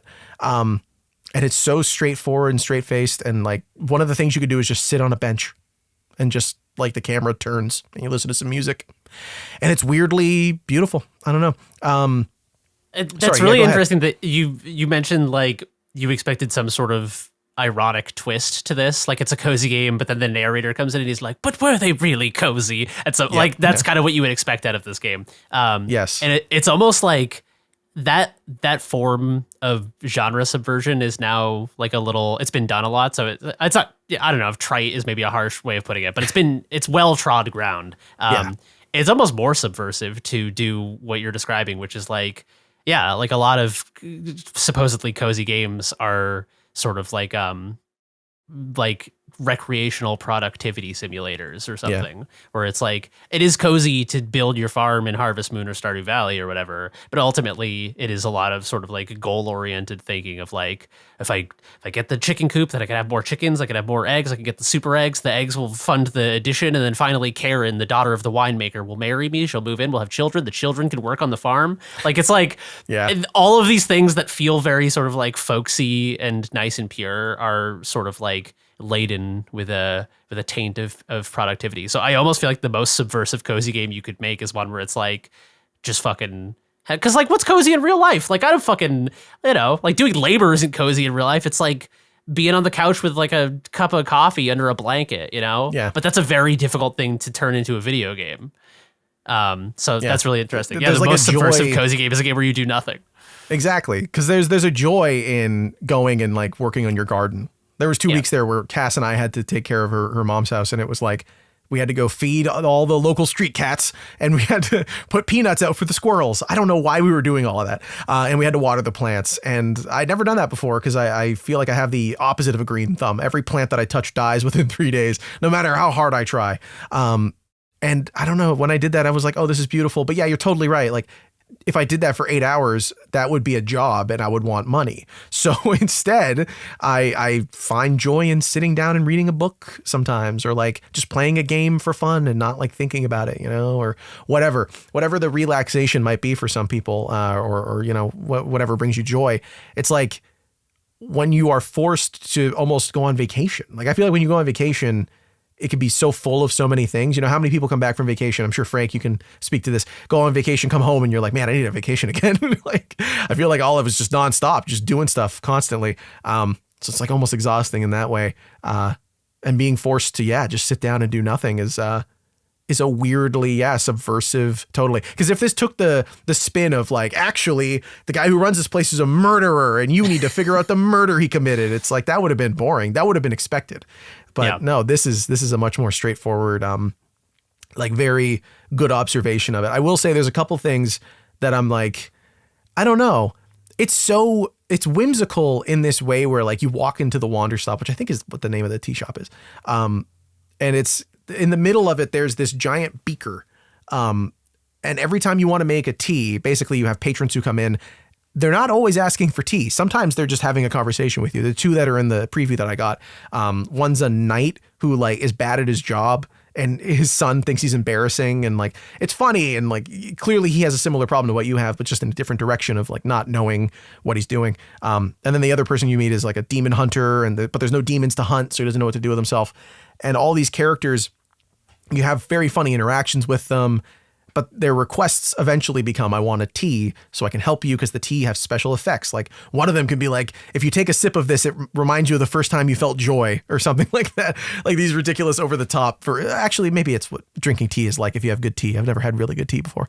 And when you make the tea, it's this whimsical column. You have to climb a ladder and then pull a pulley to get the water to go in. And then you got to use the bellows to get the fire started and spin around it. And it's like a Harry Potter tea making game. It's very cute and silly and fun. And I'm like, yeah, like I like this. Should I like this? You know, like the whole story of the game seems not counter to it. Like there's nothing wrong with that being fun and whimsical, but I'm waiting for the shoe to drop. And this preview did not give me a dropped shoe. And I'm wondering if I'm right and the observation is really good or if there is a subversive thing. Because right at the end of the preview, this is why I don't like talking about previews because it's you can recommend stuff, but it's hard to make an observation. I don't know what the full thing is like.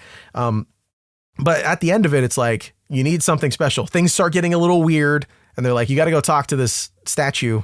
There's something going on. And then you talk and it's like, wishlist Wanderstop on Steam. I'm like, no, give me the shoe. If any game needed to show me what the weird thing is, it's this straight-faced, cozy game from somebody who I assume is going to slap me in the face with an ironic twist or something, right? You cannot tease that. So I guess I'm mostly just excited to see where it goes from here. And I think this was a really good preview. I think if this is it, and like there's some twists on it, that'll be cool. If it's straight, I wonder what this is going to be like for people who are expecting a cozy game. Like for people who, and I said, like, if you've experienced burnout, I bet this is like very cathartic because it certainly was for me. But if you're not someone who is into that experience and you're just looking for it, because this is a very cute looking game, beautiful, bright colors, very vibrant. There's little penguins that walk around that have these angry little faces and they're adorable and they carry around little items and you can pick them up. It's great. I wonder if people who don't want that experience, who just want a cute, cozy game with this art style, are going to play this and be like, what the hell, man? Like, this is not what I want. Where's my fun capitalism I get to do every once in a while? Why can't I hyper optimize my life? So I don't know.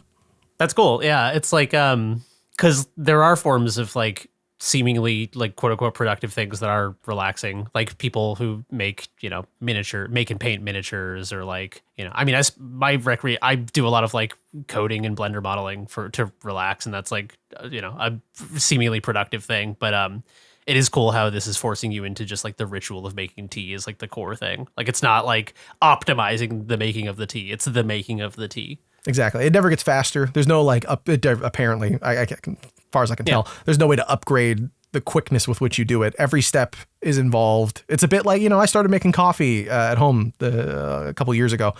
And, I have a hand grinder, I hand grind my beans. I'm one of those guys. I have a Chemex. I pour over everything. It's a very involved process. And it's cathartic and relaxing and like there's something. And then I drink the cup and I'm like bouncing off the walls because there's too much caffeine. I didn't measure it right.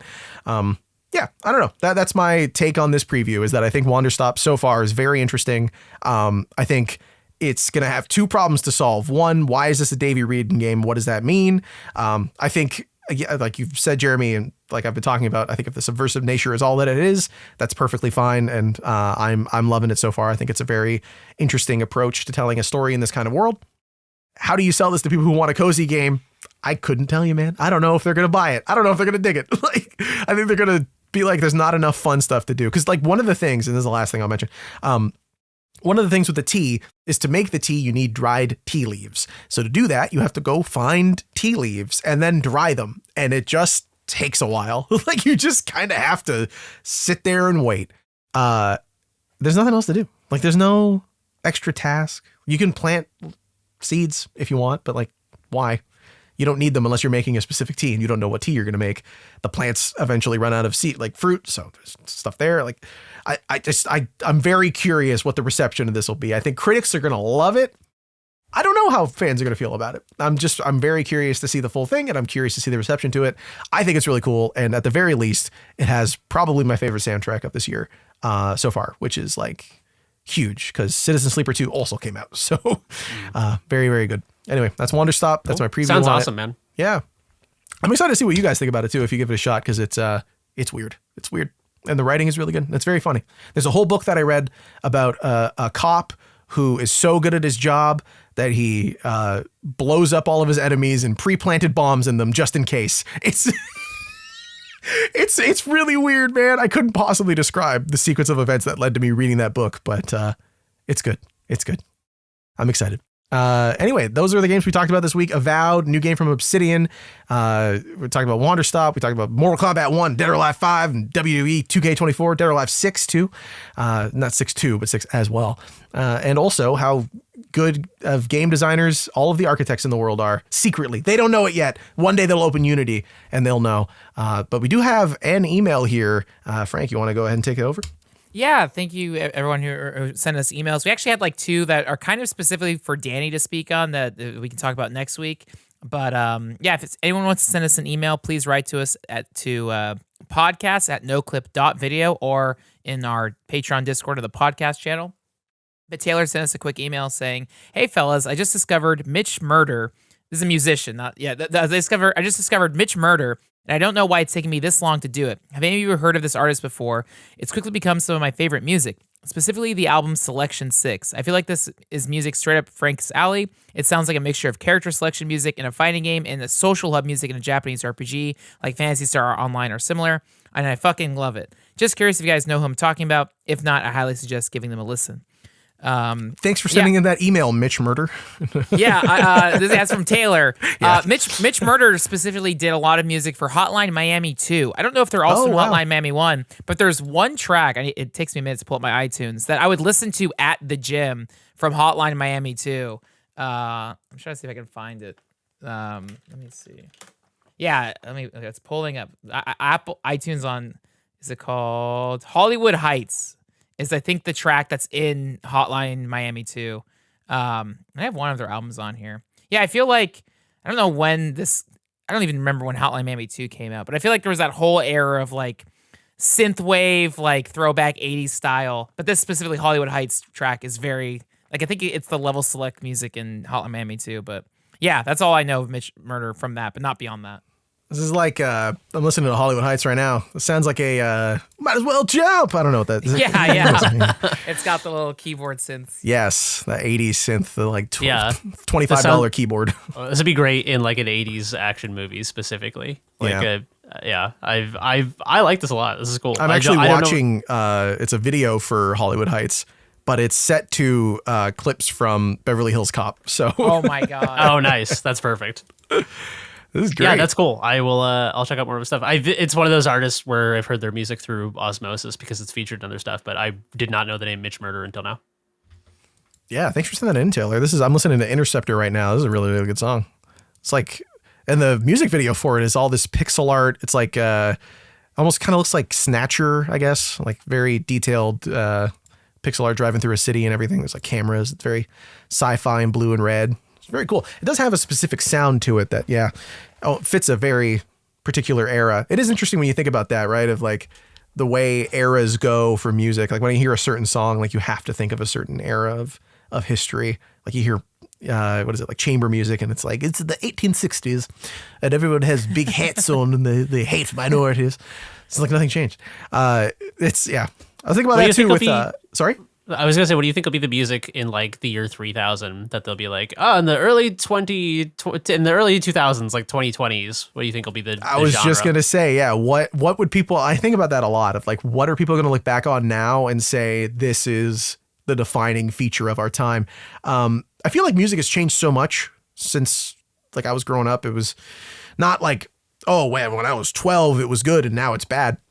But like the genres have, every 2 years it feels like it's a whole new big thing, right? Like where did dubstep go? What happened to that? That's not, but that was the music for like 3 years and then very quickly. So I don't know if there's people will look back at the 2020s and say anything particular, like the mid 2000s. It'll be interesting. I feel like decades are so all over the place, especially right now where every genre of music and different cultures of music also. Like I look at the Spotify top 100 or the YouTube music top 100 just because I'm curious every once in a while. And in Canada, it's a lot of Indian music, a lot of Bollywood soundtrack stuff. And I'm like, this is really cool. I would have never heard this song before if it wasn't for the fact that this country is so diverse and there's so many people from different cultures here that it defines the music. Or even like in America, I checked the American top 100 and it's like there's tons of Central and South American songs. And I'm like, yeah, this is great. Like all these different languages defining music. And I wonder if they look back at it statistically, will any English song come up? You know what I mean? I think in like when in the year like 2128, like someone's granddad will put on like a vinyl of Kendrick Lamar and he'll be like Frank Sinatra. They'll be like, shit. Like back in my day, we used to listen to this. They're not like us. They're not like us. They put on GNX on the fucking vinyl. I didn't quite know what it meant back then. Yeah. He was at the Super Bowl. I didn't think it was very exciting. I didn't know what it meant. I thought the audio quality was inferior, actually. Samuel Jackson was playing Uncle Sam. Didn't get it. I think people are gonna listen. I feel like people will dig up 100 gecs and they'll be Tame like, Impala, I feel like will be big in the future for sure. No, I think people will think that the video game character Gex was some sort of like religious icon because they'll be like, okay, they had Gex and the video game was not terribly popular, but people talked about it a lot. And there was a very popular music group named after Gex. There were 100 of them. 100 of them. There were 100 members of this band. You know what they said about monkeys and typewriters? Well, wait until you hear about keyboards and gexes. 100 gecs on 100 synthesizers would eventually produce the works of Mozart. Yes. Yeah. So yeah, I don't know. I feel like hyperpop and hip hop will be the things that'll probably be indicative of this era. Yeah. What about you, Frank? What do you think's going to take over the world?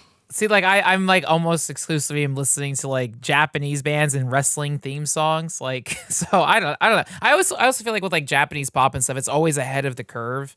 Yeah. But even then, like Adarashi Gakko is a band that's blowing up here in America. But yeah, my music sense is like so not that it's like it's like I'm just in my own corner and niche, but it's like. A lot of Japanese bands will come tour in America, but yeah, I don't know. It's really straight up like I'm looking at my most recently added. It's all Japanese bands and then like wrestling theme songs. So yeah, that's what I'm into. Although I try to You're underselling it. I feel like that part of the market of music. That's what I'm saying. You know, it's K-pop is huge right now. Oh everywhere, yes, right. Yeah. Are we going to be in the future? People are going to look back and be like, yeah, BTS kind of did define that generation of music, but. You know, if you ask someone right now, they're going to be like, oh, whatever. Yeah, are they the ones that sing that butter song on the radio or whatever? Smooth like butter? I don't know, man. They didn't know Kenny Loggins. I also feel it's weird that like there are subgenres of music that I have enjoyed over the years that I feel like will probably just be lost to the sands of time. And I wonder... Like, for example, a decade ago, the sort of like LA beat scene was this huge like cultural revelation for even back to like the late 2000s, like, you know, like Flying Lotus and DiBiase and Knowledge and Mind Design. A lot of these producers were like part of this loose sort of Southern California beat scene. And I feel like it was this huge thing and it never sort of like it never turned into this like grand pop music phenomenon where like everyone knew about it, but it has sort of infiltrated the culture in that like Knowledge produced a track for Kendrick Lamar that was like one of the bigger ones on To Pimp a Butterfly, and Knowledge's collaboration with Anderson .Paak, they just won a Grammy this year for it and stuff. So it's weird that like the LA beat scene that I was so into a decade ago has sort of like infiltrated the larger culture. Yeah. But I think in 100 years people will probably I don't know. I mean, depending on how well people are like archiving music history and stuff, it'll probably be like a footnote that is kind of like lost to the ages. So I wonder, if you go back and you're like, some dude in the 40s is like, like this is the best music ever. And then later the Beach Boys come along and he's like, they're just ripping off this thing that I used to like. or someone in the year 2200 is going to be like, oh, dude, clipping was so good, but it really fell off after David Diggs was in Hamilton, Then I just couldn't listen to him anymore. I just couldn't get into clipping. Oh, man. Macklemore, baby. That's the way to go. Yeah, hell yeah. His music's actually, his new stuff is very, have you seen his new music video? It's very it's a very activist song. He kind of, after Thrift Shop, he was like, well, now I have all this resource. I might as well start, being an activist and fighting for things that matter. So I haven't heard his music, but I have seen that he has been very politically outspoken. You've heard his music, not by choice, but you've heard his music. I'm a hermit. I don't go anywhere where I would be exposed to I feel like there's no possible way. Have you ever gone shopping in the last 20 years? Like... Once. Well, okay, in the last 20 years, but in the last like few years, less so. Like I could, I know the Thrift Shop song from a million years ago, but if there's like a you're saying like his newer now stuff where he's like, his like I know he like makes songs about contemporary politics. Yeah, that's all I know. I don't know what any of them are. Okay. Yeah, they're not playing those at JCPenney. At H&M, they're playing Macklemore's Free Palestine over the loudspeakers at H&M and Uniqlo. Oh, maybe one day. They should do that, though. That'd be funny. Yeah. I guess they used to play Rage Against the Machine, but nobody knew what the machine was. So it didn't really. That's true. I feel like Rage is one of the only artists that has been so overtly politically outspoken and like just for some reason people weren't clocking it. They're just like, this fucking rocks. Meanwhile, Zach De La Rocha is like, fucking kill the cops. And you're like, Jesus Christ, dude. Like, it's playing like at the Burger King over the loudspeaker. He's like, fuck you, I won't do what you tell me. It's like, yeah, dude, that's what I say to my mom. Yeah. Let's go. Everyone loves rebellion. Yeah, exactly. But only against the forces that I'm okay with. Yeah, exactly. I'm not going to rebel against the status quo. Against the designated forces of resistance. That's right. Some of those that work forces are the same that burn crosses. Oh, man, he almost got it. Thank you. All right. Well, I feel like that's a podcast. There's a lot of stuff going on here at Noclip as per usual. Lots of irons in the fire as per always. When Danny gets back, I think we have a big drop coming with the first episode of a new documentary, which you will see soon. Have we said what that's going to be yet? I don't know. I'm always scared to drop I will not announce anything, I'm not directly working on. It's cool stuff. I do know Danny announced that if you're overseas, the Hades Blu-ray is now available on Fangamer's EU website. So fangamer.eu. So you don't have to pay like insane amount of shipping if you're, in Europe, as opposed to ordering off the Fangamer no US tariffs. website. Let's go. Huge. And then Jesse messaged up top, but on the Patreon, Danny did a play date for Kingdom Come Deliverance 2. Which again, like it'll be fun if Danny plays Avowed, because I think I lean way more towards Avowed. The fantasy stuff as like Kingdom Come 2 seems like that's it kind of seems like Red Dead Redemption 2 version of that kind of thing where it's like, he was saying you gotta make a save potion. I was that's okay. I love that shit. I love that too. I love frictional systems. I love Red Dead Redemption 2, but I don't want that right now. That's fair. That's fair. I like the term frictional system too. That sounds like a game developer. I guess it is, right? Frictional games. Yeah, frictional game design elements. That's like specifically why I liked that Japanese tea garden thing, is because that's like, that dude was like, what's the most frictional design possible? And he's like, take the thing everyone loves about this view and fucking make it invisible unless you're laying in the dirt. It fucking rocks. Yeah, well, that guy could have made Kenshi. That guy would have made Kenshi if he was a game developer. Dude, you're going to make Kenshi from the looks of it. I saw your clip. Oh, the wall system? I see what you're doing. You're making prisons. I get it. I'm doing a little sandbox RPG. Doing a little some. I'm cooking. We're all doing a little some, and you can help support all of our some that we're doing at patreon.com/noclip. Support the podcast, support documentaries, get access to cool stuff. Like Frank said, hour and a half of Danny goodness just playing Kingdom Come Deliverance 2. Isn't that so fun? Blu-rays are available, like you said. We have our first review on Fangamer for the Blu-ray. What did they say? We have 1 5-star review from Gregory S., who says, great physical release of this gaming documentary. The wait was worth it. I'm very pleased with the overall presentation and content of this Blu-ray. Would like to see Fangamer and Noclip collaborate on more physical releases in the future. Thank you, Gregory. He's a verified buyer, too, so he's a real human. Not paid. Not a paid advertisement, I promise. unless they're a patron, in which case I guess they're paying us and then giving us a positive review. Anyway, thank you so much for listening to this week's episode and joining us while we ramble and have a great time. I hope you have a good weekend or night or morning or whenever you're listening to this. I just hope you're having a good one, and we will see you next week for episode 216. We'll see you then. Bye-bye. Bye-bye.